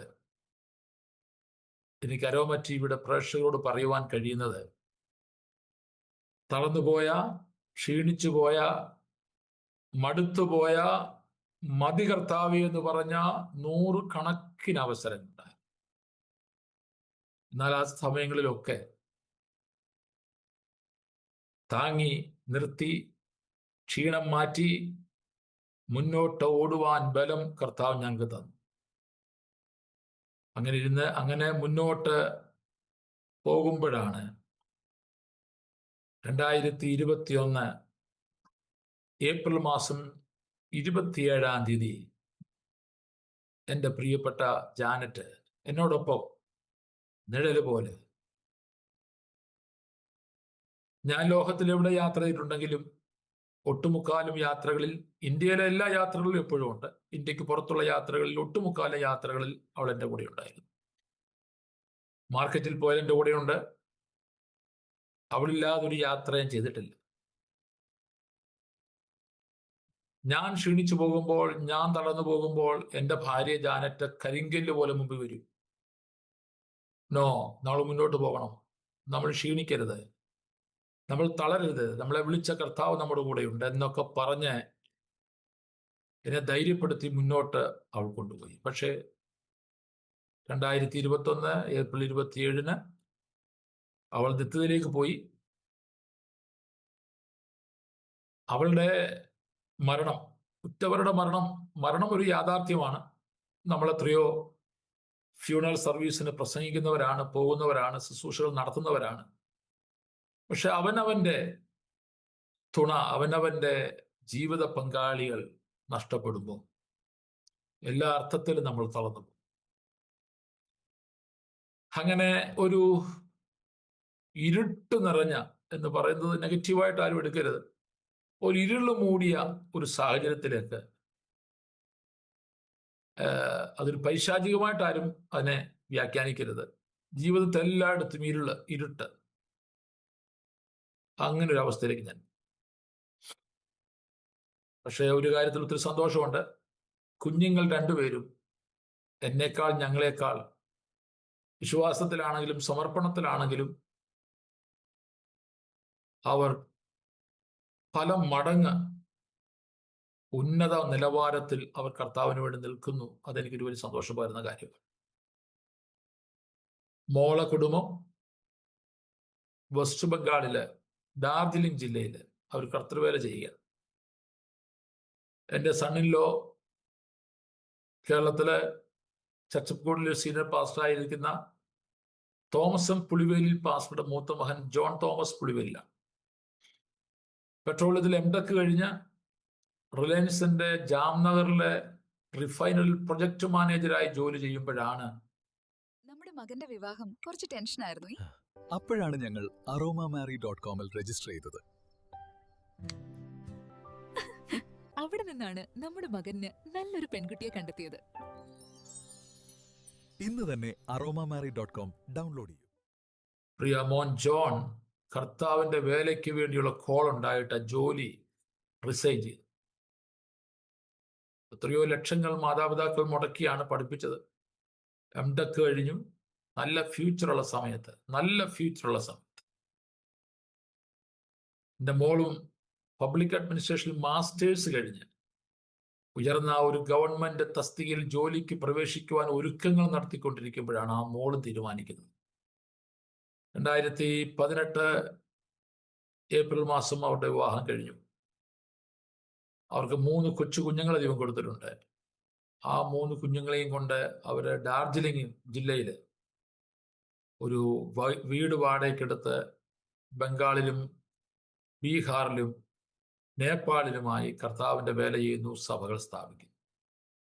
എൻ്റെ മോന് ജസൻ, അവനും ഇതുപോലെ തന്നെ ഉന്നതമായ വിദ്യാഭ്യാസം എല്ലാ അർത്ഥത്തിലും ദൈവന് കൊടുത്തു. സെക്കുലർ ഡിഗ്രികൾ കൊടുത്തു, തിയോളജിക്കൽ ഡിഗ്രി കൊടുത്തു. ബാംഗ്ലൂർ സയാക്സിൽ പോയി പഠിച്ചു. മുംബൈ യൂണിവേഴ്സിറ്റിയിൽ നിന്ന് LLB ലോയിൽ അവന് ഡിഗ്രി എടുത്തു. അവനും കർത്താവിന് വേണ്ടി പൂർണ്ണമായിട്ടും അവൻ്റെ ലൈഫ് സമർപ്പിച്ചു.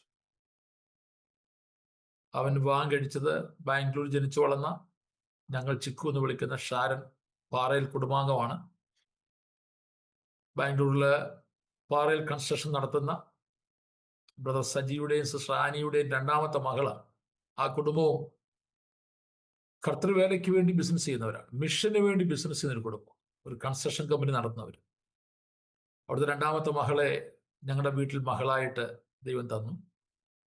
എൻ്റെ വൈഫ് ജാനറ്റ് 52-ാമത്തെ വയസ്സിൽ നിത്യതയിലേക്ക് പോയി. ആർക്കും നികത്തുവാൻ പറ്റാത്ത വിടവുണ്ടായി. അപ്പോൾ കുറച്ചൊക്കെ വിടവ് നികത്തുവാൻ ഈ മോള് ഞങ്ങളുടെ വീട്ടിൽ വന്നത് മുഖാന്തരം ഇവിടെയായി. ഷാരൻ ചിക്കു വളരെ അനുഗ്രഹിക്കപ്പെട്ട മോളെ കർത്താവ് തന്നു. അവർക്കൊരു കുഞ്ഞിനെ കർത്താവ് കൊടുത്തു. അവരിപ്പോൾ നവി മുംബൈയിലെ ഒരു ഇംഗ്ലീഷ് ചർച്ചിൻ്റെ സ്ഥാപിച്ച് അത് അവർ വന്ന് ആരംഭിച്ച് നന്നായി വളരുന്ന ഒരു സഭയുടെ ശുശ്രൂഷകൾ അവർ ചെയ്യുന്നു. ഏകദേശം 80ഓളം വിശ്വാസികൾ ഈ ഒരു വർഷം കൊണ്ട് അവരവിടെ നേടി. മൾട്ടി കൾച്ചറൽ ആൾക്കാരാണ്. അങ്ങനെ അവരും കർത്താവിൻ്റെ വേല ചെയ്യുന്നു. ഞാൻ ഒറ്റച്ചിറക് കൊണ്ട് പറക്കാൻ കർത്താവ് എന്നെ അഭ്യസിപ്പിച്ചു. ഇന്ന് ഓരോ ദിവസവും പരിശീലിപ്പിക്കുന്നു. ഒറ്റ കാലുകൊണ്ട് ഓടുക. എൻ്റെ വൈഫ് മരിച്ചിട്ട് 5 വർഷം തികയാണ്.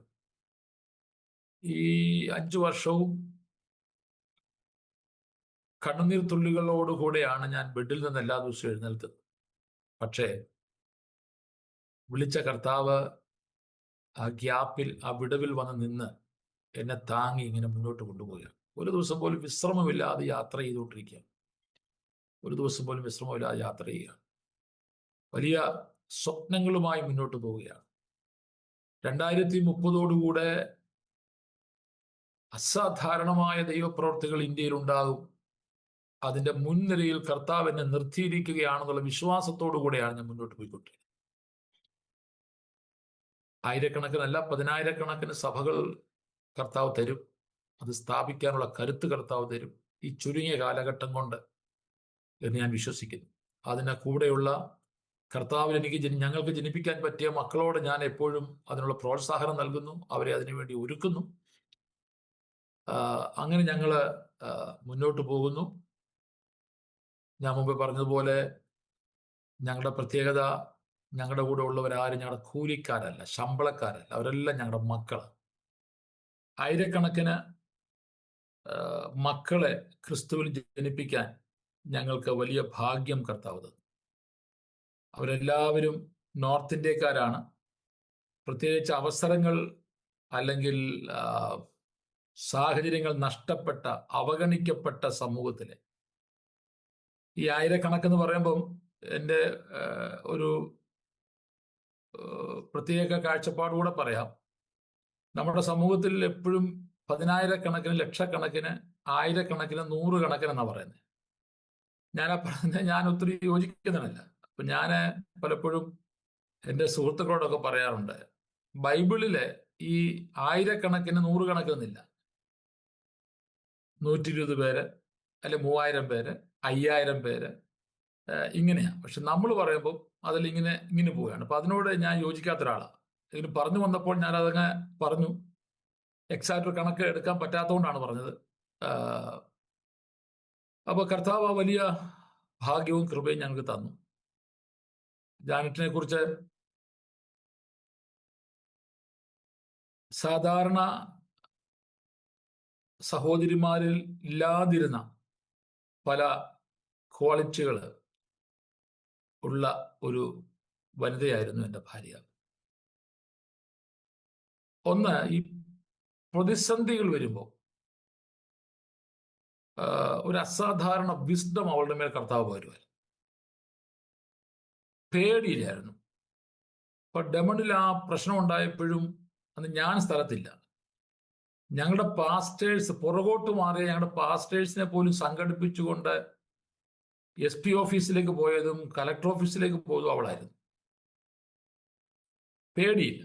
പിന്നെ പ്രതിസന്ധികൾ വരുമ്പോൾ പ്രാക്ടിക്കൽ നോളജ് കർത്താവ് കൊടുക്കും. പ്രായോഗികമായിട്ട് എന്ത് ചെയ്യണം, എന്ത് ചെയ്യരുത്, എന്ത് പറയണം, എന്ത് പറയരുത്. പക്ഷെ ഞാൻ ആ കാര്യങ്ങളൊക്കെ വളരെ പുറകിലും പൂർവ്വമായിരുന്നു. അപ്പൊ ഇന്ന് ഞങ്ങളുടെ പ്രവർത്തനങ്ങളൊക്കെ ഇത്ര വിശാലമായി, അതിൻ്റെ ടു ബി ഹോണസ്റ്റ്, വളരെ സത്യസന്ധമായി പറയുകയാണെങ്കിൽ 70-75% കോൺട്രിബ്യൂഷൻ ജാനറ്റിൻ്റെതാണ്. ഈ ലെവലിൽ ഈ പ്രവർത്തനങ്ങൾ വന്നതിൻ്റെ പിന്നിൽ സംഭാവനകൾ അവളുടെയാണ്. ഒരു പ്രാർത്ഥന ലേഡിയായിരുന്നു. സമയാസമയങ്ങളിൽ ദൈവസന്നിധിയിൽ പ്രാർത്ഥനയിൽ ഇരുന്ന ആലോചനകൾ എനിക്ക് നൽകുന്ന അവളായിരുന്നു. പിന്നെ കുടുംബ ബന്ധങ്ങൾ കാത്തു സൂക്ഷിക്കുന്നതിൽ അവൾ ഭയങ്കര മിടുക്കിയായിരുന്നു. സഹോദരങ്ങളെ കണക്ട് ചെയ്ത് നിർത്തുക, ബന്ധങ്ങൾ കണക്ട് ചെയ്ത് നിർത്തുക, അതിലൊക്കെ ഞാൻ പലപ്പോഴും വളരെ പുറകിലാണ്. മനഃപൂർവ്വമായിട്ടല്ല, പക്ഷെ ഇവളെത്ര തിരക്കാണെങ്കിലും കുഞ്ഞുങ്ങളെ ഒന്നിച്ചു നിർത്തുക, സഹോദരങ്ങളെ ഒന്നിച്ചു നിർത്തുക, മാതാപിതാക്കളെ ഒന്നിച്ചു നിർത്തുക, വിശ്വാസ സമൂഹത്തെ, സുവിശേഷ വേലക്കാരെ ഒരുമിച്ച് നിർത്തുക, ഇതിലൊക്കെ അവൾ വളരെ പ്രത്യേകമായി ദൈവം ഉപയോഗിച്ചു എന്നുള്ളത് സത്യമാണ്. 2017 എനിക്ക് തോന്നുന്നു, ഞാനത് നോട്ട് ചെയ്ത് വെച്ചിട്ടില്ല, മരിക്കുന്നതിന് കുറച്ച് വർഷങ്ങൾക്ക് മുമ്പാണ്. ഒരു ദിവസം അതിരാവിലെ സാധാരണ അവളുടെ പ്രാർത്ഥന കഴിഞ്ഞ് പ്രാർത്ഥനാ സമയത്ത് എന്നെ ഉണർത്തിയിട്ട് പറഞ്ഞു, എൻ്റെ അടുക്കൽ നല്ല ഉയരമുള്ള പൊക്കമുള്ള വെള്ള വസ്ത്രം ധരിച്ച ഒരു മനുഷ്യൻ വന്നു നിന്നിട്ട് പറഞ്ഞു, മുന്നോട്ട് പോയാൽ വിജയമുണ്ട്, പക്ഷെ നിങ്ങളിൽ ഒരാൾ മരിക്കണം. അപ്പൊ ഒരാൾ മരിച്ചിട്ട് മുന്നോട്ട് വിജയത്തിലേക്ക് പോകണമോ, അത് രണ്ടുപേരും കൂടെ നിന്നുകൊണ്ട് വിജയിക്കാതിരിക്കണമോ തീരുമാനിച്ചു കൊള്ളാൻ പറഞ്ഞിട്ട് പോയി. അപ്രത്യക്ഷമായ ആൾ എന്നെ വിളിച്ചെഴുന്നേൽപ്പിച്ചു. ഇങ്ങനൊരു ഒരു കാഴ്ച ഞാൻ കണ്ടു. ഞാൻ വഴക്ക് പറഞ്ഞു. ഞാൻ പറഞ്ഞു, നമ്മുടെ വിജയം ലോകത്തെ ക്രിസ്തുവിനോട് നേടുക എന്നുള്ളതാണ്, ഇന്ത്യ നേടുക എന്നുള്ളത്, 10,000 സഭകൾ സ്ഥാപിക്കുക എന്നുള്ളത്. ആ വിജയത്തിന് വേണ്ടി ഒരിക്കലായിട്ട് ഒരാൾ മരിച്ചു. ഇനി നമ്മളാരും അതിനുവേണ്ടി മരിക്കണ്ട. ഞാൻ പെട്ടെന്ന് ദൈവശാസ്ത്രത്തിന്റെ കണ്ണിൽ കൂടി അതിനെ കണ്ടേ. കാരണം ക്രിസ്തു ഒരിക്കലായിട്ട് മരിച്ചു. ക്രിസ്തുവിന്റെ പരമയാഗത്താൽ നമുക്കെല്ലാം വിജയവും നന്മയും വിടുതലും എല്ലാം ഉണ്ടായി. ഇനി വേറൊരാൾ മരിക്കണ്ട. ഞാനത് പറഞ്ഞു. എന്നോട് പറഞ്ഞു, അച്ഛാ, എന്തായാലും ഞാൻ ഇങ്ങനെയാണ് കണ്ടത്. അപ്പൊ ഞങ്ങൾ കരം കോർത്ത് പിടിച്ചു പ്രാർത്ഥിച്ചു. ഞാൻ പറഞ്ഞ അതുപോലെ തന്നെ വചനം പറഞ്ഞിട്ട്, കർത്താവ് ഒരിക്കലായിട്ട് അങ്ങ് മരിച്ചു, ഞങ്ങൾക്ക് വിജയം എന്ന് പറയുമ്പോൾ ഈ ലോകത്തിൽ കൂടെ ധനം ഉണ്ടാക്കുക എന്നല്ല ഞങ്ങളുടെ വിജയം. ഞങ്ങളുടെ വിജയം ഈ ലോകത്തിൽ 10,000 സഭകൾ സ്ഥാപിക്കുക, ലക്ഷോപലക്ഷം ആത്മാക്കളെ നേടുക, അതാണ് ഞങ്ങളുടെ വിജയം. അതിനായിട്ട് അങ്ങ് ക്രൂശിൽ മരിച്ചല്ലോ, ഇനി ഞങ്ങളാരും മരിക്കേണ്ട ആവശ്യമില്ലോ എന്ന് പറഞ്ഞ് പ്രാർത്ഥിച്ചു. ഞാൻ പറഞ്ഞു, മേലാൽ ഇത് മിണ്ടിപ്പോരുത്. പക്ഷേ ഇടയ്ക്കിടയ്ക്ക് ഇവിടുന്ന് അറിഞ്ഞോ അറിയാതെയോ പറയും. ഞാനും പിള്ളേരും വഴക്ക് പറയും. പിള്ളേരോട്, മമ്മി അങ്ങനെ പറയരുത്, നീ മമ്മി അങ്ങനെ പറയരുത്, ഒരിക്കലായിട്ട് യേശു മരിച്ചല്ലോ, അപ്പൊ നമ്മൾ മരിക്കണമെങ്കിൽ പിന്നെ യേശുവിന്റെ മരണത്തിന് വലിയ പ്രസക്തി ഇല്ലാതെ വരത്തില്ലേ? അവൾ പറയും, അതൊന്നും എനിക്കറിയത്തില്ല, ഞാനിങ്ങനെ കണ്ടതാണ്. ഏതെങ്കിലുമൊക്കെ ഞങ്ങളുമായിട്ട് വളരെ അടുപ്പമുള്ള പാസ്റ്റേഴ്സൊക്കെ വീട്ടിൽ വന്നാൽ അവരോടും ഇവിടുന്ന് ഷെയർ ചെയ്യും. അവരും വഴക്ക് പറയും, ആന്റി അങ്ങനെ പറയരുത്. എനിവേ, അപ്പൊ എന്നെയും കുഞ്ഞുങ്ങളെയും സംബന്ധിച്ച് അവളുടെ വേർപാട് ആഴത്തിൽ മുറിവേൽപ്പിച്ചതാണെങ്കിലും അവൾ ആ വർഷങ്ങൾക്ക് മുമ്പ് കണ്ട ആ കാഴ്ച, ആ ദർശനം എന്നൊക്കെ വേണം പറയാം, അത് ദൈവശാസ്ത്രപ്രകാരം നമുക്ക് യോജിക്കാൻ പറ്റുന്നില്ലെങ്കിലും ഞങ്ങളുടെ മിനിസ്ട്രിയിൽ, ഞങ്ങളുടെ ജീവിതത്തിൽ അത് അന്ന് മുതൽ കാണുകയാണ്. അവളുടെ മരണശേഷം സഭകളുടെ എണ്ണം 2 ഇരട്ടിയെങ്കിലും വർദ്ധിച്ചു, മിനിമം. ഞാൻ എവിടെയെങ്കിലും പോയാൽ, ഞാനൊരു മനുഷ്യന് കൈ കൊടുത്താൽ പോലും അവരിൽ ഒരു ദൈവപ്രവർത്തി നടക്കുന്നു. ഇത് അതിനു മുമ്പില്ലായിരുന്നു. എവിടെയെങ്കിലും ശുശ്രൂഷിക്കുവാൻ പോയാൽ അസാധാരണമായ ദൈവപ്രവർത്തികൾ നടക്കുന്നു. അനേകർ കർത്താവിനെ കൃപയിലേക്ക് വരുന്നു. സഭകളുടെ എണ്ണം വർദ്ധിക്കുന്നു. പല മേഖലകളിലും ഒത്തിരി ബ്രേക്ക് ത്രൂ അതിനുശേഷം ഉണ്ടായി. അപ്പോൾ അവൾ അന്ന് കണ്ടതും ഇപ്പോൾ സംഭവിക്കുന്നതും കൂടെ കൂട്ടി വായിക്കുമ്പോൾ എത്ര കൃത്യമായിരുന്നു. രണ്ടാമത് രോഗിയാകുന്നതിന് മുമ്പ് എൻ്റെ മൂത്ത ചേച്ചിയെ വിളിച്ചു പറഞ്ഞു, അമ്മാമേ, ഇങ്ങനൊരു കാഴ്ച ഞാൻ വർഷങ്ങൾക്ക് മുമ്പ് കണ്ടു. അച്ചാച്ചൻ മരിക്കരുത്, അച്ചാച്ചൻ മരിച്ചാൽ ഈ പ്രവർത്തനം തകരും, ഞാൻ മരിച്ചു കൊള്ളട്ടെ, ഞാൻ അതിനായി എന്നെ ഏൽപ്പിച്ചു കൊടുത്തിരിക്കുകയാണ്. അപ്പൊ എൻ്റെ ചേച്ചി എന്നോട് പറഞ്ഞില്ല വിഷയം, മരണശേഷമാണത് പറയുന്നത്. കാരണം എനിക്കൊരു വിഷമം ഉണ്ടാകും. അപ്പൊ ചേച്ചി വഴക്ക് പറഞ്ഞു, ഞാൻ അങ്ങനെ പറയരുത്, നിങ്ങൾ രണ്ടുപേരും ആരോഗ്യം ആയുസ്സുമുള്ളവരായി കർത്താവിന്റെ വേല ചെയ്യണം, അതാണ് കർത്താവിന് ഇഷ്ടം. പക്ഷേ അവൾ കണ്ടതുപോലെ, അവൾ പറഞ്ഞതുപോലെയാണ് സംഭവിച്ചത്. കർത്താവ് എന്നെ ഉപയോഗിക്കുന്നു, കുഞ്ഞുങ്ങളെ ശക്തമായിട്ട് ഉപയോഗിക്കുന്നു, കൂടെയുള്ള എല്ലാ മക്കളെയും കർത്താവ് ശക്തമായിട്ട് ഉപയോഗിക്കുന്നു. ഇന്ന് ഒത്തിരി അങ്ങ് ഓടി അധ്വാനിച്ചിട്ട് ഇത്ര വലിയ റിസൾട്ട് ഉണ്ടായെന്ന് പറയാൻ പറ്റുന്നില്ല. അധ്വാനം കൊണ്ടൊന്നും അല്ല, ദൈവം അങ്ങ് പ്രവർത്തിക്കുക, ദൈവം അങ്ങ് ഭയങ്കരമായിട്ട് പ്രവർത്തിക്കുക, വലിയ നിലയിൽ ദൈവപ്രവർത്തികൾ നടക്കുക. അങ്ങനെ മസീഹി മണ്ഡലി ഞാൻ ആദ്യം പറഞ്ഞു 2004 സെപ്റ്റംബറിൽ വൽസാഡിലെ വാടക വീട്ടിൽ ആരംഭിച്ചു ഫെലോഷിപ്പ് ആശ്രം ചാരിറ്റബിൾ ട്രസ്റ്റ്. ആദ്യകാലങ്ങളിൽ അങ്ങനെയാണ് അത് അറിയപ്പെട്ടുകൊണ്ടിരുന്നത്. എന്നാൽ പിന്നീട് ഒരു ചിന്ത ദൈവം തന്നു, ചാരിറ്റബിൾ എഡ്യൂക്കേഷണൽ വർക്കും സ്പിരിച്വൽ റിലിജിയസ് വർക്കുകളും ഒരുമിച്ച് കൂട്ടിക്കുഴയ്ക്കരുത്, രണ്ടും രണ്ടായ നിലയിൽ തന്നെ വളരെ ട്രാൻസ്പെറൻസിയോടുകൂടെ കൃത്യമായി നടത്തണം.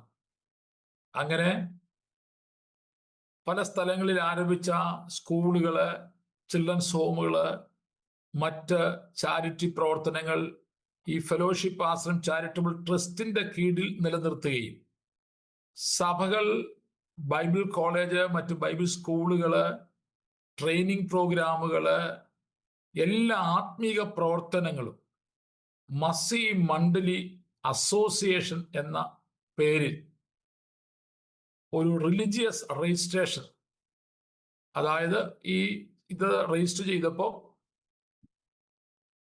റിലിജിയസ് പർപ്പസിന് വേണ്ടി മാത്രം രജിസ്റ്റർ ചെയ്ത് തുടങ്ങിയ ഒരു പ്രസ്ഥാനമാണ് മസി മണ്ഡലി അസോസിയേഷൻ. അത് ആ നിലയിൽ തന്നെ ഫോക്കസ് ചെയ്ത് മുന്നോട്ട് പോകുന്നു. കൂടാതെ അവരുടെ മരണശേഷം 2021 ഏപ്രിൽ 27 വൈകുന്നേരം മരിക്കുന്നു. മുംബൈയിലെ DY പാട്ടീൽ മെഡിക്കൽ കോളേജിൽ വെച്ചാണ് മരിക്കുന്നത്. അന്ന് രാത്രിയിൽ എൻ്റെ അടുത്ത് ആരോ വന്ന് പറഞ്ഞ ചില വാക്കുകൾ, നീ കരഞ്ഞോ, നീ എത്ര വേണമെങ്കിലും കരഞ്ഞോ, പക്ഷെ നീ കരയുന്നതോടൊപ്പം നിന്റെ ചുറ്റും ഇരുന്ന് കരയുന്ന ആയിരങ്ങളുണ്ട്. ഒരു കൈ കൊണ്ട് നീ അവരുടെ കണ്ണുനീർ കൂടെ തുടയ്ക്കണം. വളരെ ശാന്തമായിട്ട് എന്നോടൊന്ന് പറയാം. ഞാൻ എല്ലാ അർത്ഥത്തിലും തകർന്നിരുന്ന് ഇങ്ങനെ വിങ്ങി വിങ്ങി ഇരിക്കുമ്പോഴാണ് ആരോ എന്നോട് വന്ന് പറയുന്നത്. ഞാൻ മനസ്സിലാക്കി ദൈവത്തിന്റെ ശബ്ദമാണെന്ന് മനസ്സിലാക്കി. അടക്കം കഴിഞ്ഞു. കുറെ നാളുകൾ കഴിഞ്ഞപ്പോ അന്ന് ജനങ്ങൾ പെട്ടെന്ന് മരിക്കുകയാണ്. അന്നത്തെ ആ കാലഘട്ടം മൊബൈൽ ഫോൺ എടുക്കാൻ പേടിയാണ്, വാട്സപ്പ് തുറക്കാൻ പേടിയാണ്. കാരണം എല്ലാ ദിവസവും നമ്മുടെ ഏറ്റവും പ്രിയപ്പെട്ടവർ, അധികം പ്രായമില്ലാത്തവർ മരിച്ചു തന്നെയാ കേൾക്കുന്നത്. അങ്ങനെ missionary Janet Saji Mathew foundation എന്ന പേരിൽ സ്ത്രീ ശാക്തീകരണം ഫോക്കസ് ചെയ്യുന്ന ഒരു ഫൗണ്ടേഷൻ ഞങ്ങൾ ആരംഭിച്ചു. ബോംബെയിലാണ് അതിന്റെ ആസ്ഥാനം. കാരണം ഇവള് ജീവിച്ചിരുന്നപ്പോ എല്ലാ നിലകളിലും അടിച്ചമർത്തപ്പെട്ട സമൂഹത്തിലെ ഒത്തിരി സഹോദരിമാരെയും പെൺകുഞ്ഞുങ്ങളെയും ഇവർ ഡെവലപ്പ് ചെയ്തിട്ടുണ്ട്. ഞങ്ങളുടെ പ്രവർത്തന മേഖലകളിൽ വന്നാൽ കാണുവാൻ കഴിയുന്നൊരു കാര്യം, ടിപ്പിക്കൽ കേരളത്തിലെ എല്ലാ ആഹാരവും, ചുരുക്കി പറഞ്ഞാൽ പണ്ട് കാലത്തെ വറ്റിലമുളക് ചുട്ടുണ്ടാക്കുന്ന സമ്മന്തി പോലും ഉണ്ടാക്കുന്ന ഒത്തിരി പെൺകുട്ടികൾ, സഹോദരിമാർ ഞങ്ങൾക്കുണ്ട്. മറ്റൊരു കാര്യം, ജാനറ്റിന്റെ ലൈഫ് ഇവരിൽ ഭയങ്കര ആഴത്തിൽ ഇൻഫ്ലുവൻസ് പല മേഖലകളിൽ ചെയ്തു. ഒരു ഉദാഹരണം പറഞ്ഞാല്, ഞങ്ങൾ ആഭരണത്തിനെതിരല്ല അന്നും ഇന്നും. ആഭരണം ഊരണം, ആഭരണം ഇടരുത് എന്ന് പ്രസംഗിച്ചിട്ടില്ല, പഠിപ്പിച്ചിട്ടില്ല, നാളെ ചെയ്യത്തുമില്ല. പക്ഷേ ഞങ്ങളുടെ കൂട്ടത്തിലുള്ള ഒത്തിരി പാസ്റ്റേഴ്സിന്റെ ഭാര്യമാർ അവരുടെ മക്കൾ, ഞങ്ങളുടെ പല സഭകളിലെയും സഹോദരിമാർ നോർത്ത് ഇന്ത്യക്കാരാണ്, ട്രൈബൽ കമ്മ്യൂണിറ്റിയിൽപ്പെട്ടവരാണ്. ഒത്തിരി പേര് ആഭരണങ്ങൾ ഒന്നും ഇടുന്നില്ല. ഇപ്പൊ ഞാൻ ചിലരോടൊക്കെ ചോദിച്ചിട്ടുണ്ട്, നിങ്ങളോട് ഞങ്ങൾ പറഞ്ഞിട്ടില്ലല്ലോ ആഭരണം ഇടരുതെന്ന്. നോർത്ത് ഇന്ത്യയിൽ ആഭരണം ഇടുന്നതല്ലേ നല്ലത്, നോർത്ത് ഇന്ത്യൻ കൾച്ചർ വെച്ചിട്ട്. അപ്പൊ അവരൊക്കെ പറഞ്ഞിട്ടുണ്ട്, ആന്റിയുടെ ലൈഫ് ഞങ്ങളെ ആഴത്തിൽ സ്വാധീനിച്ചു. അതുകൊണ്ട് ഞങ്ങൾക്ക് മനസ്സിലായി ഈ ആഭരണമൊന്നും കാര്യമില്ല. അതൊരു ഉദാഹരണമാണ്. അതുപോലെ പല മേഖലകളിൽ ജാനറ്റിന്റെ ജീവിതം, പ്രത്യേകിച്ച് സഹോദരിമാരിൽ ഒത്തിരി സ്വാധീനങ്ങൾ ചെലുത്തി.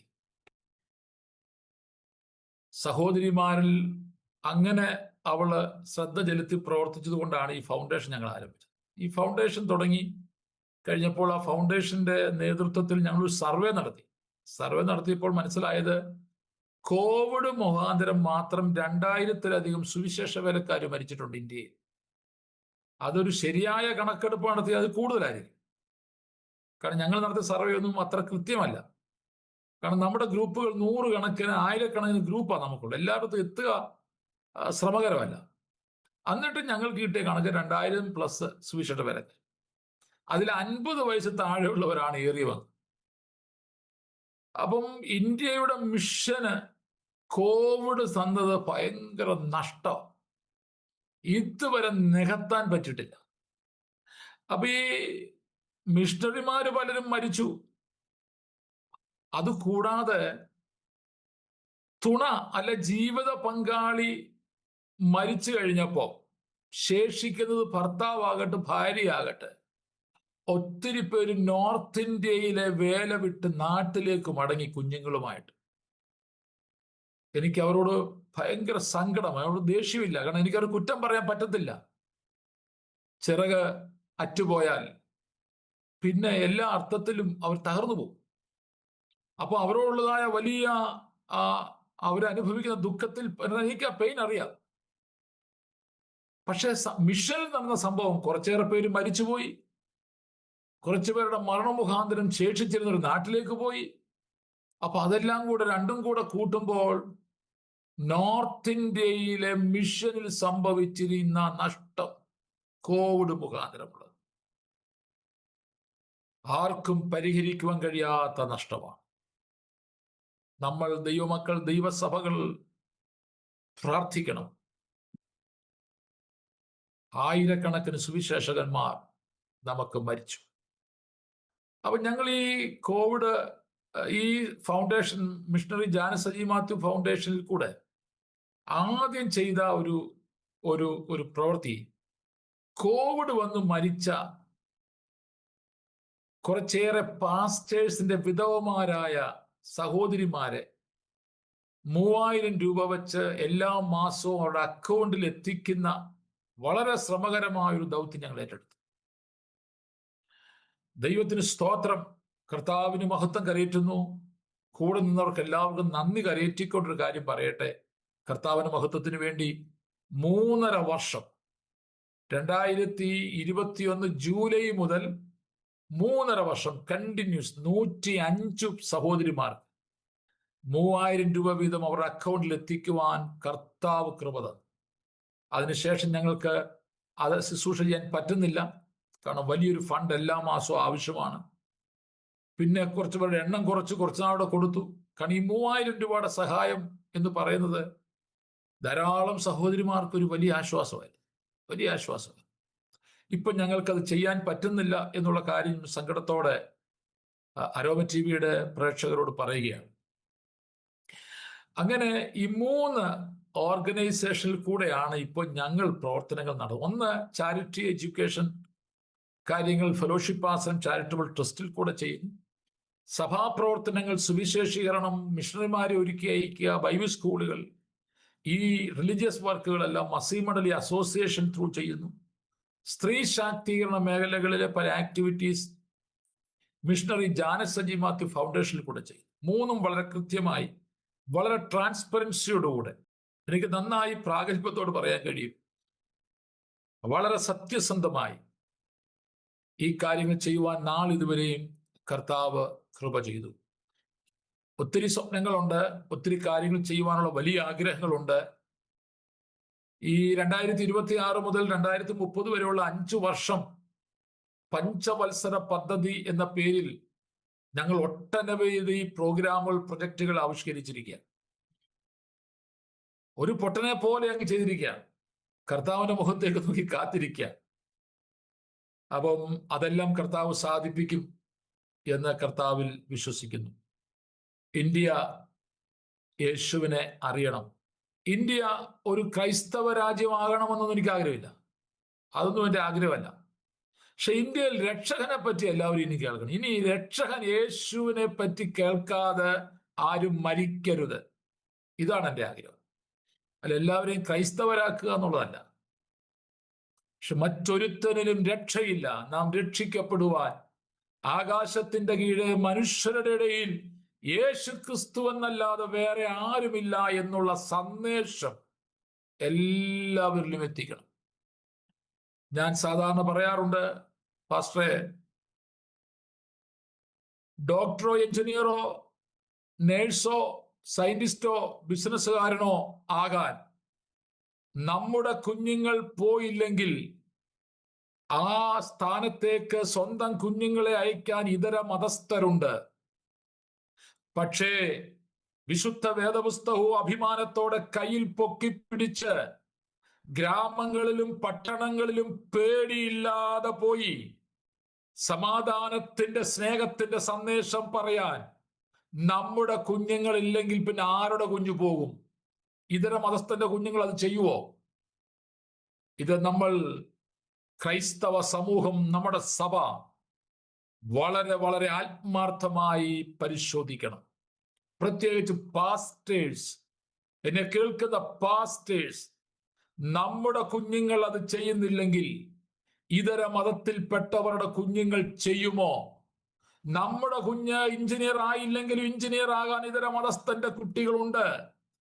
നമ്മുടെ കുഞ്ഞുങ്ങൾ നേഴ്സായില്ലെങ്കിലും ഡോക്ടറായില്ലെങ്കിലും ആ മേഖലയിൽ ജോലി ചെയ്യുവാൻ ഇതര മതസ്ഥന്റെ കുഞ്ഞുങ്ങളുണ്ട്. പക്ഷെ സുവിശേഷം പ്രസംഗിക്കുവാൻ, സഭകൾ സ്ഥാപിക്കുവാൻ നമ്മുടെ കുഞ്ഞു പോയില്ലെങ്കിൽ പിന്നെ ആരുടെ കുഞ്ഞു പോകും? നമ്മൾ അയച്ചില്ലെങ്കിൽ പിന്നെ ആരയക്കും? ഇപ്പോഴല്ലെങ്കിൽ പിന്നെ എപ്പോൾ അത് ചെയ്യാൻ പറ്റും? എത്രയോ അവസരങ്ങൾ കർത്താവ് നമുക്ക് തരുന്നു. എത്രയോ അവസരങ്ങൾ നമ്മൾ പാഴാക്കി. എനിക്ക് അരോമ ടിവിയുടെ പ്രേക്ഷകരോടുള്ള അഭ്യർത്ഥന, കർത്താവ് തരുന്ന അവസരങ്ങൾ ഇനി നഷ്ടപ്പെടുത്തരുത്. നാളെ എന്നുള്ളത് നമ്മുടേതല്ല. കർത്താവ് തരുന്ന ഓരോ അവസരങ്ങളും ദൈവരാജ്യത്തിന്റെ പ്രവൃത്തികൾക്ക് വേണ്ടി നമ്മളാൽ ആവോളം, മിനിമം അല്ല മാക്സിമം ചെയ്ത് നമ്മൾ മുന്നോട്ട് പോകണം. അന്ത്യകാല ഉണർവിന്റെ സമയം, സീസൺ ആരംഭിച്ചു എന്ന് ഞാൻ വിശ്വസിക്കുന്നു. പലരും പറയാറുണ്ട്, പീഡ വർദ്ധിക്കും. പീഡ വർദ്ധിച്ചു വരുമ്പോ പൊന്ന് തീയിൽ കൂടെ കടത്തിവിട്ട് ശുദ്ധീകരിച്ച് പുറത്തു വരുന്നത് പോലെ കർത്താവിന് കൊള്ളാകുന്നവർ പുറത്തു വരും, അവർ നിത്യതയിൽ പോകും, യേശു വരും, ബാക്കി എല്ലാവരും നഷ്ടപ്പെടും എന്നൊക്കെ പറയുന്നവരുണ്ട്. എനിക്ക് അവരോട് വാദവിവാദങ്ങളൊന്നുമില്ല, ആർഗ്യുമെന്റ്സ് ഒന്നുമില്ല. പക്ഷെ എൻ്റെ ഒരു കാഴ്ചപ്പാട് അരോമ ടിവിയുടെ പ്രേക്ഷകരോട് പങ്കുവയ്ക്കുവാനുള്ളത്, ഞാൻ മനസ്സിലാക്കുന്നത്, ഇതുവരെ ലോക ചരിത്രം കണ്ടിട്ടില്ലാത്ത ഉണർവ് ഇന്ത്യ രാജ്യം കേന്ദ്രമാക്കിക്കൊണ്ട്, പ്രഭവ കേന്ദ്രമാക്കിക്കൊണ്ട് നടക്കും. ആ ഉണർവിന്റെ പീക്ക് ടൈമിൽ നമ്മുടെ യേശു വരും. മാക്സിമം ജനങ്ങൾ, ആത്മാക്കളെ സ്വർഗത്തിലേക്ക് നമ്മുടെ യേശു കൊണ്ടുപോകും. ആ ഉണർവിന്റെ മുൻനിരയിൽ നമുക്കും നമ്മുടെ കുഞ്ഞുങ്ങൾക്കും നിൽക്കാം. പലരുടെയും ചിന്ത, ഇങ്ങനെയൊക്കെ മുന്നോട്ട് പോയ എങ്ങനെയാ നമ്മുടെ ഉപജീവനം? എൻ്റെ കുഞ്ഞുങ്ങളുടെ കാര്യം ഞാൻ പറഞ്ഞല്ലോ. അവർക്ക് 2 കുഞ്ഞുങ്ങൾക്കും, അവരുടെ കുടുംബത്തിലുള്ള 4 പേർക്കും അവരുടെ കുഞ്ഞുങ്ങൾക്കും ഓരോ കുടുംബത്തിനും ലക്ഷക്കണക്കിന് രൂപ വേണം ഓരോ മാസം. അവരുടെ റെന്റ്, അവരുടെ വണ്ടികളുടെ ലോണ്, അവരുടെ കുഞ്ഞുങ്ങളുടെ ജീവിതം, അവരെ വളർത്തുക. ഞാൻ ഇടയ്ക്കിടയ്ക്ക് ചോദിക്കുമ്പോൾ അവര് പറഞ്ഞ്, പപ്പ ഇന്ന് വരെ എല്ലാം നടത്തി, ഞങ്ങൾ കടമൊന്നും വാങ്ങിച്ചില്ല ആരോടും. എങ്ങനെ എവിടെന്ന് ചോദിക്കരുത്, കാര്യങ്ങളല്ലോ അത്ഭുതകരമായി നടക്കുക. അപ്പൊ എത്ര അതിശയകരമായിട്ടാണ് കർത്താവ് പോറ്റുന്നത്. ഒരിടത്ത് ജോലിക്ക് പോയ 50,000 രൂപ കിട്ടുമായിരിക്കും, 1,00,000 കിട്ടുമായിരിക്കും. അതിൽ കൂടുതലാണ് സുവിശേഷ വേലക്കാരന്റെ ചെലവ്, ജീവിത ചെലവ്. അപ്പൊ അങ്ങനെ ശ്രേഷ്ഠ പേര് നിലയിൽ കർത്താവ് നടത്തുന്നില്ലേ? അപ്പൊ ധൈര്യത്തോടെ ചില സ്റ്റെപ്പുകൾ എടുത്തേ പറ്റൂ. നമ്മളല്ലെങ്കിൽ പിന്നെ ആര്? നമ്മുടെ കുഞ്ഞുങ്ങൾ അല്ലെങ്കിൽ പിന്നെ ആരുടെ കുഞ്ഞ്? ഇപ്പോഴല്ലെങ്കിൽ പിന്നെ എപ്പോൾ? ഈ ചോദ്യങ്ങൾക്ക് ഉത്തരം ദൈവസന്നിധിയിൽ നമ്മൾ നൽകണം. അതൊരു സമർപ്പണത്തിലേക്ക് നമ്മൾ വരണം. ചെയ്യുവാൻ പറ്റുന്നതിന്റെ മാക്സിമം ചെയ്യണം. അടുത്തൊന്ന്, ഇന്ത്യയിലെ സുവിശേഷ വേലയ്ക്കുള്ള പണം ഇന്ത്യയിലുണ്ട്. അത് നമ്മൾ കണ്ടെത്തണം. അത് നമ്മുടെ ജനങ്ങളെ നമ്മൾ പഠിപ്പിക്കണം. ഈ കഴിഞ്ഞ ദിവസം 2 ദിവസം മുമ്പ് കൊച്ചിയിൽ നടന്ന കുറേയേറെ പാസ്റ്റേഴ്സിന്റെ ഒരു കോൺഫറൻസിൽ ഇന്ത്യയിലെ ഏറ്റവും വലിയ ദൈവസഭയുടെ പാസ്റ്റർ, സ്ഥാപകൻ, ആ സഭ ലോകത്തിലെ 3ാമത്തെ ലാർജസ്റ്റ് സഭയാണ്. അദ്ദേഹം പ്രസംഗിച്ചത് പബ്ലിക്കിൽ 1500ഓളം വരുന്ന പാസ്റ്റേഴ്സിനോട് പറഞ്ഞു. ഞാനും അദ്ദേഹത്തോടൊപ്പം സ്റ്റേജിലുണ്ടായിരുന്നു. 4 ലക്ഷത്തിലധികം വിശ്വാസികൾ ഇപ്പോൾ തനിക്ക് ദൈവം കൊടുത്തു. 25 വർഷം കൊണ്ട് ഇതുവരെ FCNRA അക്കൗണ്ട് ഇല്ല. അത് ഫോറിൻ പണം കൊണ്ടുവരാനുള്ള അക്കൗണ്ട് ഇല്ല. ഫോറിനിൽ നിന്ന് പണം ഇല്ല. സ്തോത്രം. വിശാലമായ ഏക്കർ കണക്ക് നീണ്ടു കിടക്കുന്ന ചർച്ച് സമുച്ചയങ്ങൾ ഇന്ത്യയിലെ ദൈവമക്കളുടെ പണം കൊണ്ട്. അതൊക്കെ തെളിയിക്കുന്നത് ഇന്ത്യൻ മിഷനുള്ള പണം ഇന്ത്യയിലുണ്ട്. നമ്മുടെ ജനം കൊടുക്കാൻ തുടങ്ങിയാൽ മതി. നമ്മുടെ ജനം കൊടുക്കും.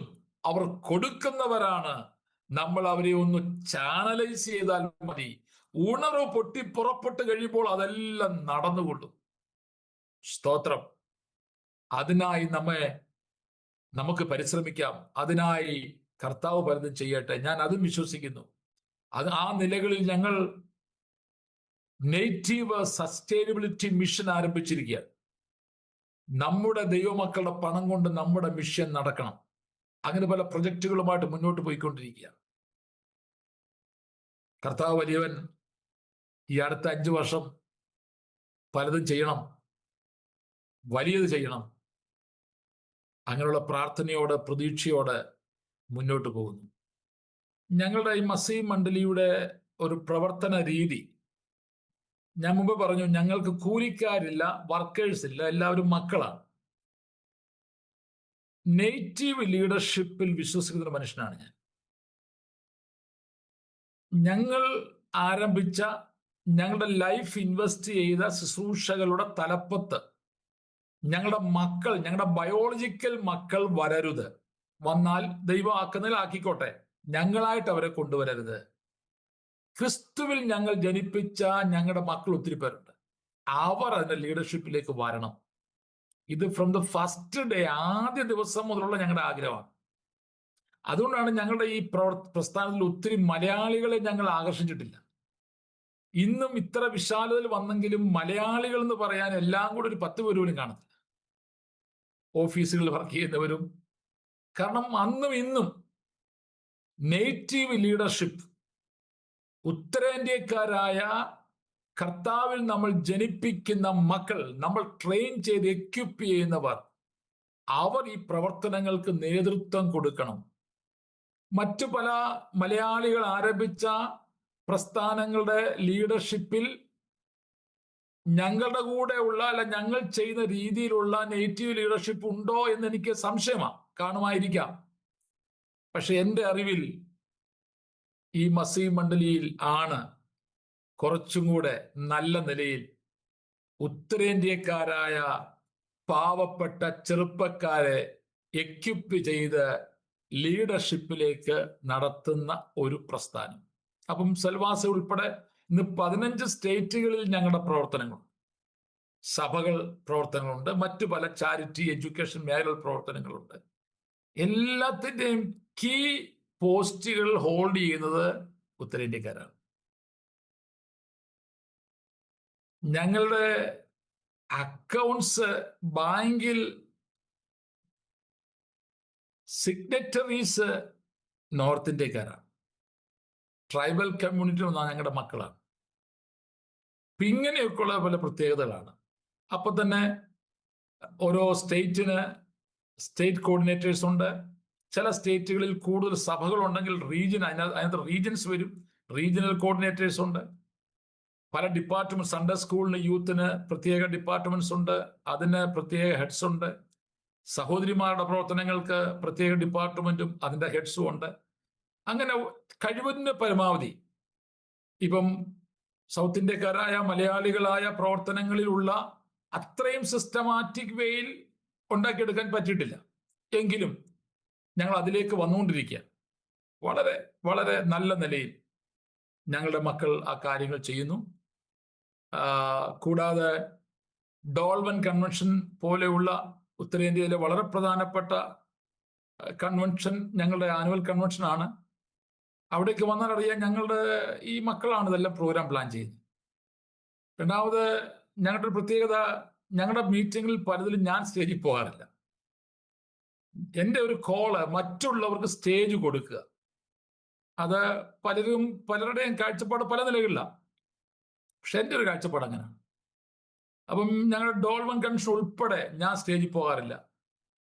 വളരെ അപൂർവമായിട്ട് മാത്രം ഞായറാഴ്ചയോ വല്ലോ ഒന്ന് കയറിയെങ്കിൽ മാത്രമേ പോകാറുള്ളൂ. ഞങ്ങളുടെ സ്റ്റേജ് ഇരിക്കുന്നതും സ്റ്റേജ് നിയന്ത്രിക്കുന്നതും ഞങ്ങളുടെ മക്കളാണ്. അത് ദൂരത്ത് നോക്കുന്നതാണ് എൻ്റെ സന്തോഷം. എൻ്റെ ഹൃദയം നിറയും. ഞങ്ങളുടെ നോർത്ത് ഇന്ത്യക്കാരായ മക്കൾ പലരും MDiv കഴിഞ്ഞവരുണ്ട്, BEd കഴിഞ്ഞവരുണ്ട്, MDH അഡ്മിഷൻ എടുത്തവരുണ്ട്. അതിൽ പലരെ ഞാൻ വിദേശ രാജ്യങ്ങൾ വിട്ട് കോച്ചിങ് കൊടുത്തു. ഈ അടുത്ത സമയത്ത് 3 മക്കളെ, അതിൽ 3 പേര്, 2 പേര് ഗുജറാത്തിലെ ഗാമത് ട്രൈബിൽപ്പെട്ടവരാണ്, ഒരാള് മേഘാലയയിലെ ഗാരോ ട്രൈബിൽപ്പെട്ടവരാണ്. 3 പേരെ വിട്ട് തായ്ലൻഡിൽ 3.5 മാസത്തെ ട്രെയിനിങ് കഴിഞ്ഞവർ വന്നു. അതിനു മുമ്പ് 3 പേരെ കോലാലംപൂരിൽ വിട്ടു. കോവിഡ് ഹിറ്റാകുന്നതിന് മുമ്പ് 14 പേരെ 6 മാസത്തേക്ക് ഫിലിപ്പീൻസിലെ മനിലയിൽ വിടാൻ വേണ്ടി തയ്യാറായപ്പോഴാണ് കോവിഡ് വന്നത്. ആ പ്രോഗ്രാം ക്യാൻസൽ ആകാതെ അയക്കാൻ പറ്റിയില്ല. കാരണം എൻ്റെ ഒരു ചിന്ത, ഞങ്ങളുടെ ബയോളജിക്കൽ മക്കൾ ജാസ്മിനും ജോണും ജസനും ഷാരനും, അവർക്ക് മുകളിലേക്ക് കയറി പോകാനായിട്ട് ഞാൻ ഏണി വെച്ച് കൊടുക്കേണ്ട ആവശ്യമില്ല. അവർ പാഷ സജി മാത്യുവിൻ്റെയും ജാനറ്റിൻ്റെയും മക്കളാണ്, അവരങ്ങ് പൊക്കോളും. പക്ഷെ ക്രിസ്തുവിൽ ഞങ്ങൾ ജനിപ്പിച്ച കുറേയേറെ മക്കളുണ്ട്. അപ്പൊ ദൈവം കഴിഞ്ഞാൽ ഞങ്ങളെ ഉള്ളൂ അവർക്ക്. ഇതാണ് ഞങ്ങളിൽ ഭരിച്ച, അല്ല ഇപ്പോൾ എന്നിൽ ഭരിക്കുന്ന ബോധ്യം. ഞാൻ സാധാരണ ഞങ്ങളുടെ മക്കളോട് പറയാറുണ്ട്, മുകളിലോട്ട് ഒരാൾ കയറി പോകണമെങ്കിൽ കൈ വെച്ചു കൊടുത്തിട്ട് കയ്യിൽ ചവിട്ടി കയറിക്കോ മക്കളെ എന്ന് വേണം പറഞ്ഞിട്ട് അങ്ങനെ സഹായിക്കാം. അപ്പൊ ഞാൻ അന്നും ഇന്നും പറയാറുണ്ട്, എൻ്റെ കോൾ അങ്ങനെയല്ല, തല വെച്ചു കൊടുക്കുക, തലയെ ചവിട്ടി നിങ്ങൾ കയറിക്കൂ. പലരും തലയെ ചവിട്ടി കയറിയിട്ട് ആ കാലുകൊണ്ട് തലയ്ക്ക് തൊഴിക്കാറുമുണ്ട്, അതൊക്കെ ഇതിന്റെ ഭാഗമാണ്. പക്ഷെ എൻ്റെ കോൾ അതാണ്, അങ്ങനെ ചെയ്തുകൊണ്ടിരിക്കണം. അങ്ങനെ ഒത്തിരി ലീഡേഴ്സ് ഞങ്ങൾക്കുണ്ട് പാസ്റ്ററെ, ഒത്തിരി ലീഡേഴ്സ്. നന്നായിട്ട് ഞങ്ങൾ ചെയ്യുന്നതിനേക്കാളും നന്നായി പ്ലാൻ ചെയ്യുക, നന്നായിട്ട് കാര്യങ്ങൾ പ്രൊസീഡ് ചെയ്യുക. സത്യം പറഞ്ഞാൽ അത് കാണുമ്പോൾ ദൈവത്തെ ഒത്തിരി മലയാളികളായ 2000 വർഷത്തെ പാരമ്പര്യമുള്ള നമ്മൾക്ക് ചെയ്യാൻ പറ്റാത്തത് ഗുജറാത്തികൾ, മധ്യപ്രദേശുകാർ, മഹാരാഷ്ട്രക്കാർ, നോർത്ത് ഈസ്റ്റുകാരായ ഞങ്ങളുടെ മക്കൾ ചെയ്തുകൊണ്ടിരിക്കുന്നു. അവരാണ് കംപ്ലീറ്റ് ലീഡർഷിപ്പ്. പണം റേസ് ചെയ്യുക എന്നുള്ളത് ഒഴിച്ചാൽ ബാക്കി എല്ലാ കാര്യത്തിലും അവർ ഭയങ്കര മിടുക്കരാണ്. പാവപ്പെട്ടവരായ അവർ പണം റേസ് ചെയ്യാൻ പറ്റുന്നില്ല, പക്ഷെ അതിൽ ഞാൻ അവരെ ട്രെയിൻ ചെയ്തുകൊണ്ടിരിക്കുകയാണ്.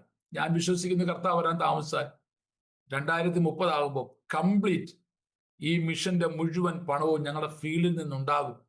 അതിനുള്ള തയ്യാറെടുപ്പിലാണ്. അങ്ങനെ അവരെ ഒരുക്കുന്നു. അപ്പോൾ അവരാണ് എല്ലായിടത്തുമുള്ള, അത് ബൈബിൾ സ്കൂൾ ആണെങ്കിലും സ്കൂളുകളാണെങ്കിലും ചിൽഡ്രൻസ് ഹോമുകളാണെങ്കിലും ചർച്ചുകളാണെങ്കിലും ഞങ്ങൾക്ക് 63 ബൈബിൾ സ്കൂൾ ഒരെണ്ണം സെലവാസിലുണ്ട്. അത് കൂടാതെ short time training 63 training centres ഉണ്ട്. അതിലെല്ലാം തലപ്പത്ത് ഞങ്ങളുടെ ഉത്തരേന്ത്യക്കാരായ മക്കളാണ്. അതാണ് ഞങ്ങളുടെ ഒരു പ്രത്യേകത. ഇന്ത്യയിലെ സഭ ഒരിക്കലും നേരിട്ടിട്ടില്ലാത്ത പ്രതിസന്ധികളെ നേരിടുന്ന ഒരു കാലഘട്ടമാണ്. ഞാൻ സമ്മതിക്കുന്നു. പക്ഷേ ഞാൻ മനസ്സിലാക്കുന്നതും ഞാൻ മറ്റുള്ളവരോട് പറയുന്നതും, നമ്മൾ ബലഹീന മനുഷ്യരാണ്. നമ്മൾ ഈ പ്രശ്നങ്ങളെ മാത്രം ഫോക്കസ് ചെയ്താൽ നമ്മൾ ക്ഷീണിച്ചു പോകും. നമ്മൾ ആരാണെന്ന് ക്ഷീണിച്ചു പോകും. അപ്പൊ പ്രശ്നങ്ങളെ ഫോക്കസ് ചെയ്യരുത്. പെർസിക്യൂഷൻസ് ഉണ്ട്, അതൊരു യാഥാർത്ഥ്യമാണ്.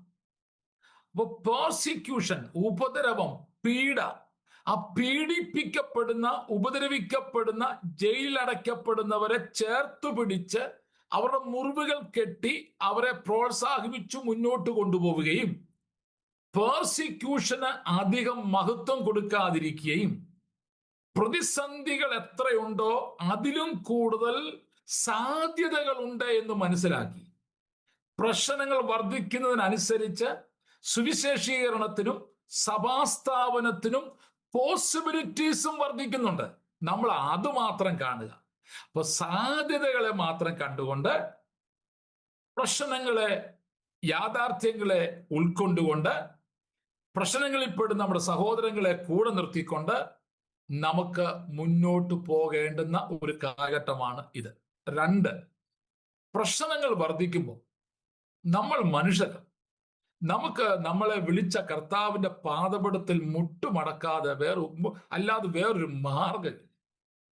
എനിക്ക് എപ്പോഴും ആവേശം പകർന്നൊരു കാര്യം, 2 ദിനവൃത്താന്തങ്ങളുടെ പുസ്തകം 19-ാമത്തെ അധ്യായത്തിലാണെന്ന് തോന്നുന്നു, യഹോശാഫാത്തിനോട് വന്ന് ഒരാൾ പറഞ്ഞു നിനക്കെതിരെ, അപ്പൊ യുദ്ധമെല്ലാം അവസാനിച്ച് ശാന്തമായി സ്വസ്ഥമായി ഇരിക്കുമ്പോഴാണ് പറയുന്നത്, അമ്മോന്യരും മോവാബ്യരും മെയോന്യരും ചിലരും നിനക്കെതിരെ യുദ്ധത്തിന് വരുന്നു.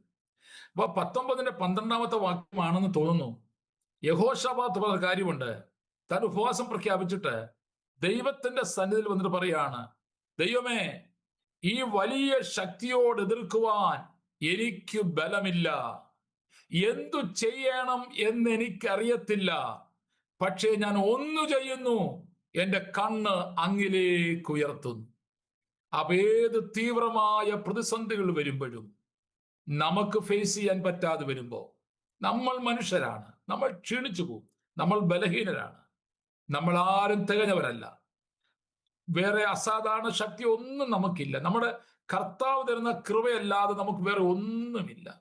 അപ്പൊ ആ സമയങ്ങളിൽ സ്വർഗസ്ഥനായ പിതാവിന്റെ മുഖത്തേക്ക് കണ്ണുകുളിർത്തി നമ്മൾ കാത്തിരിക്കുമ്പോ ഏത് വലിയ പ്രശ്നങ്ങളെയും നേരിടാനുള്ള കരുത്ത്, ബലം നമ്മളെ വിളിച്ച കർത്താവ് തരും.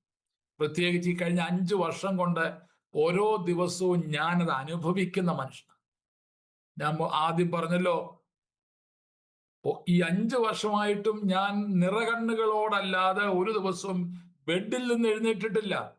പക്ഷെ എഴുന്നേറ്റ് പുറത്തു വന്നു കഴിയുമ്പോൾ ഒരു സിംഹക്കുട്ടിയെ പോലെ എൻ്റെ കർത്താവിനെ നിർത്തുന്നു, എന്നെ നടത്തുന്നു. ആ കർത്താവിൻ്റെ സാന്നിധ്യം നാം എല്ലാവരോടും കൂടെ ഉണ്ടാകും. അപ്പൊ പ്രശ്നങ്ങൾക്ക് അധികം പോപ്പുലാരിറ്റി കൊടുക്കാതെ, പെർസിക്യൂഷനും ഉപദ്രവങ്ങൾക്കും അധികം അത് യാഥാർത്ഥ്യമില്ലെന്ന് ഞാൻ പറയുന്നില്ല. പക്ഷെ അത് അങ്ങനെ ഇരിക്കുമ്പോൾ, യാഥാർത്ഥ്യങ്ങൾ ഉൾക്കൊള്ളുമ്പോൾ തന്നെ അതിൻ്റെ ഇടയിൽ ഇതുവരെ ഇല്ലാത്ത പോസിബിലിറ്റി, സാധ്യതകളുണ്ട് മിഷനിൽ. അത് കണ്ടെത്തി, അത് ടാപ്പ് ചെയ്ത് അതിലേക്ക് സ്റ്റെപ്പിംഗ് സ്റ്റോൺ ചെയ്യുക, അതിലേക്ക് കാൽപാദങ്ങൾ എടുത്തു വെക്കുക. അങ്ങനെ മുന്നോട്ട് പോകുമ്പോൾ പണ്ടൊരിക്കലുമില്ലാത്ത നിലയിലുള്ള സഭാസ്ഥാപന ശുശ്രൂഷകളിൽ നമുക്ക് വർദ്ധിച്ചു വരാൻ സാധിക്കും. ഞാൻ സാധാരണ പറയാറുണ്ട്, ഈ ഉപദ്രവങ്ങളൊക്കെ ഇത്ര ശക്തമായി തുടങ്ങിയ കാലഘട്ടത്തിന് മുമ്പും അതിന് പിമ്പും നമ്മൾ ഒന്ന് ഒരു പരിശോധന നടത്തിയാൽ ഈ ഉപദ്രവങ്ങൾ വർദ്ധിച്ചതിന് ശേഷം ആ സഭകളുടെ എണ്ണം കൂടുന്നു. സ്തോത്രം. താങ്ക് യു കർത്താവിന്റെ വിലപ്പെട്ട ദാസൻ പാസ്റ്റർ സജി മാത്യു അവറുകൾ. വളരെ അനുഗ്രഹിക്കപ്പെട്ട, ഹൃദയസ്പർശിയായ, അറിഞ്ഞതിനും അപ്പുറത്തുള്ളതായ ഒരുപാട് അനുഭവങ്ങൾ, ഓർമ്മകൾ കർത്തൃദാസന്റെ ജീവിതാനുഭവത്തിലൂടെ ദൈവം നടത്തിയ അത്ഭുതകരമായ വഴികളെക്കുറിച്ച് അരോമ TV ശ്രോതാക്കളോടൊപ്പം പങ്കുവയ്ക്കുവാൻ സ്വർഗത്തിലെ ദൈവം ദൈവദാസന് കൃപ ചെയ്തത് ഓർത്ത് ഞാൻ ദൈവത്തിന് സ്തോത്രം ചെയ്യുകയാണ്. കഴിഞ്ഞ ചില വർഷങ്ങളായി മാത്രം ഈ ഒരു ആത്മബന്ധത്തിലൂടെ കർത്തദാസനുമായിട്ട് എനിക്കുണ്ടായിട്ടുള്ള ഒരുപാട് നല്ല അനുഭവങ്ങളും ഒത്തിരി നല്ല ഓർമ്മകളും എൻ്റെ ജീവിതത്തിൽ എനിക്ക് ഉണ്ടായിട്ടുണ്ട്.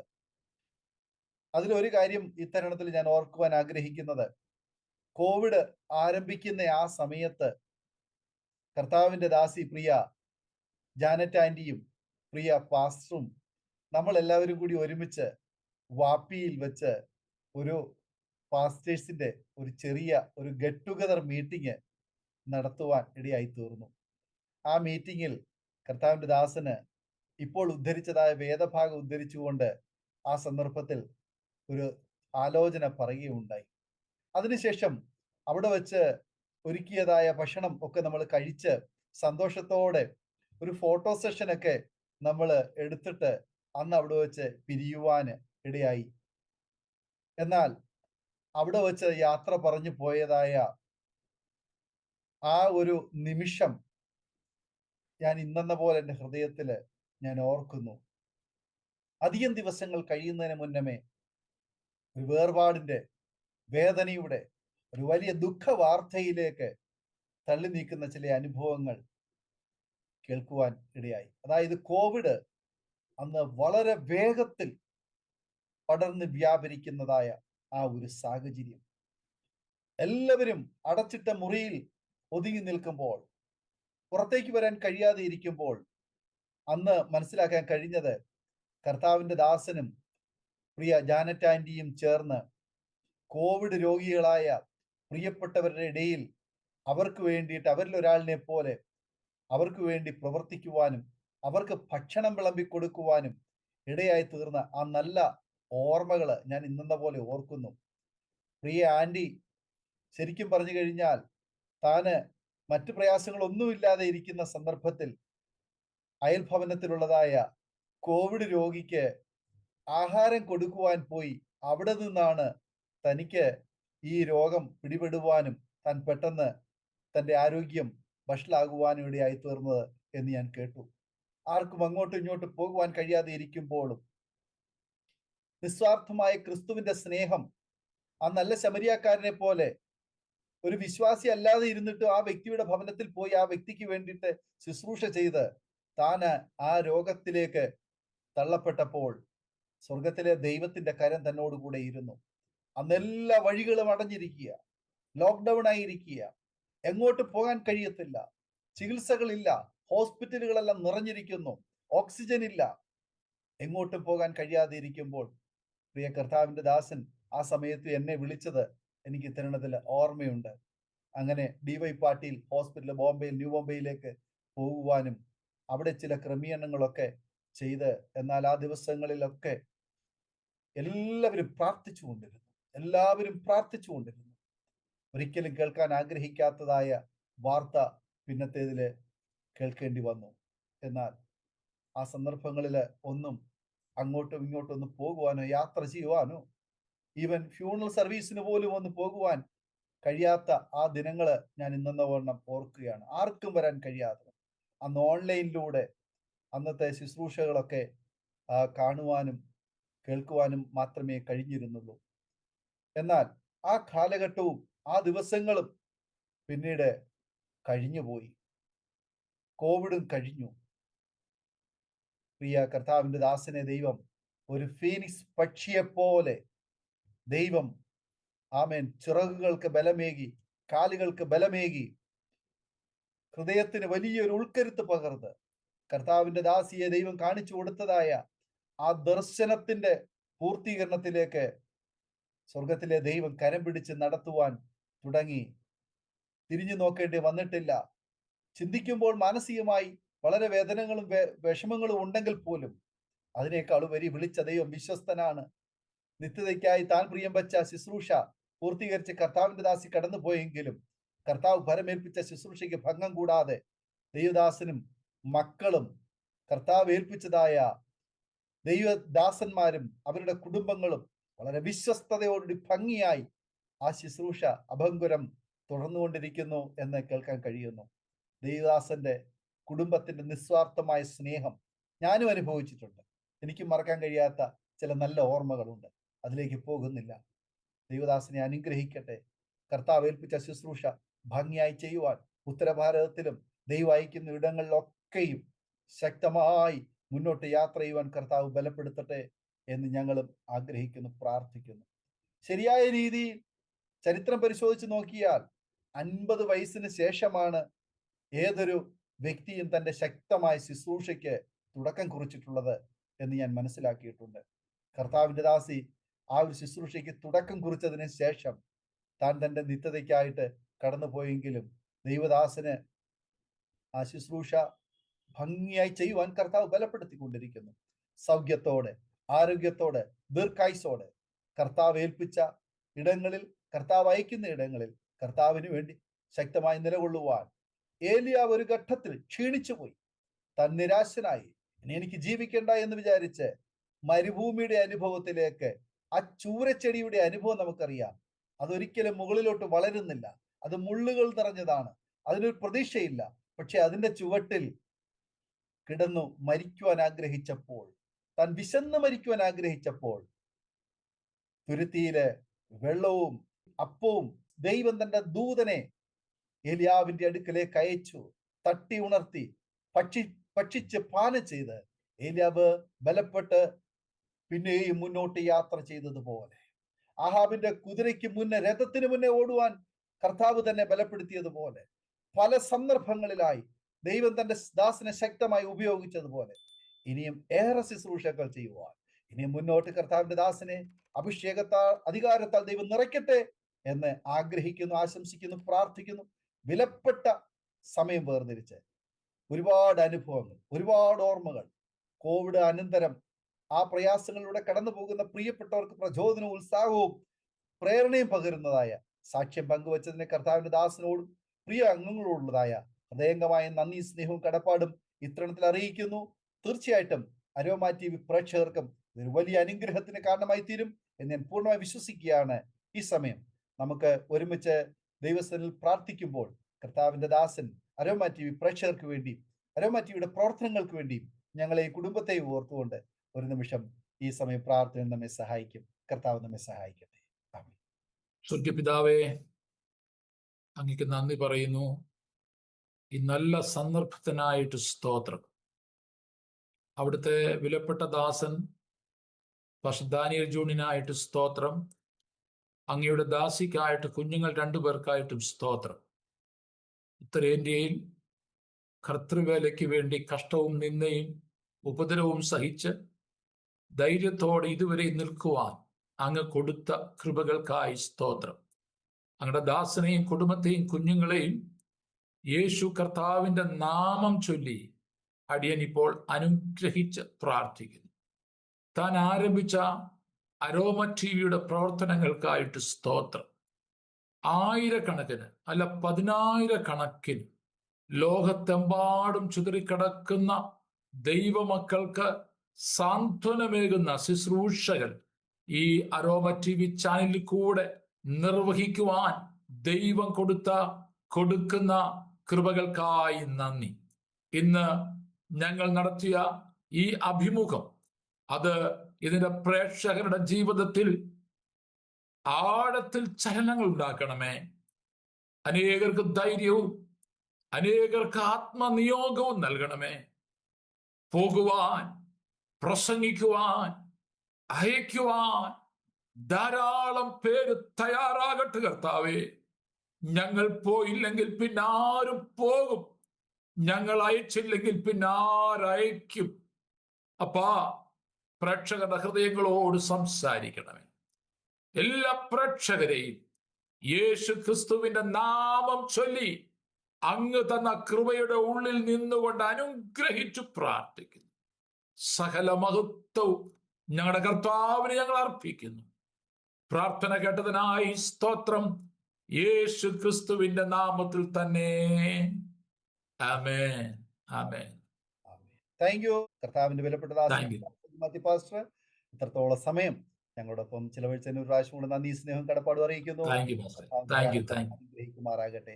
പ്രേക്ഷകരെ, ഈ സാക്ഷ്യം നിങ്ങൾക്ക് അനുഗ്രഹമായി തീർന്നുവെങ്കിൽ നിങ്ങളുടെ പ്രിയപ്പെട്ടവർക്ക്, സുഹൃത്തുക്കൾക്ക്, സമാന ജീവിതാനുഭവങ്ങളോടെ കടന്നു പോകുന്ന പ്രിയപ്പെട്ടവർക്ക് നിങ്ങൾ ഷെയർ ചെയ്ത് കൊടുക്കണം. അവർ കേട്ട് ബലപ്പെടട്ടെ. ദൈവനാമം അതിലൂടെ മഹിമപ്പെടുവാൻ മുഖാന്തരമായി തീരുമല്ലോ. മാത്രമല്ല, നിങ്ങളുടെ വലിയൊരു അഭിപ്രായങ്ങളും നിർദ്ദേശങ്ങളും കമന്റ് ബോക്സിൽ രേഖപ്പെടുത്താൻ മറക്കരുത്. നിങ്ങൾക്കൊരു പ്രാർത്ഥനാ വിഷയമുണ്ട് ഞങ്ങളുമായി പങ്കുവയ്ക്കാൻ നിങ്ങൾ ആഗ്രഹിക്കുന്നുവെങ്കിൽ കാണുന്ന വാട്സ്ആപ്പ് നമ്പർ ഞങ്ങളെ വിവരം അറിയിക്കൂ. തീർച്ചയായിട്ടും ഞങ്ങൾ നിങ്ങൾക്ക് വേണ്ടി പ്രാർത്ഥിക്കുകയും മറുപടി തരികയും ചെയ്യുന്നതായിരിക്കും. സാക്ഷ്യം പറഞ്ഞ പ്രിയപ്പെട്ടവരോടൊപ്പം എല്ലാ തിങ്കളാഴ്ചയും രാത്രി 8:30 മണി മുതൽ ഓൺലൈനിലൂടെ നടക്കുന്ന പ്രാർത്ഥനാ കൂട്ടായ്മയിൽ നിങ്ങൾക്ക് സംബന്ധിക്കാവുന്നതാണ്. അടുത്ത അനുഗ്രഹിക്കപ്പെട്ട സാക്ഷ്യവും വചനചിന്തയുമായി നാം വീണ്ടും കൂടി കാണുവരെയും എല്ലാ പ്രിയപ്പെട്ടവർക്കും good bye. God bless you all. ആമേൻ. ആമേൻ. നമ്മുടെ മകന്റെ വിവാഹം കുറച്ച് ടെൻഷനായിരുന്നു. അപ്പോഴാണ് ഞങ്ങൾ aromamary.com രജിസ്റ്റർ ചെയ്തത്.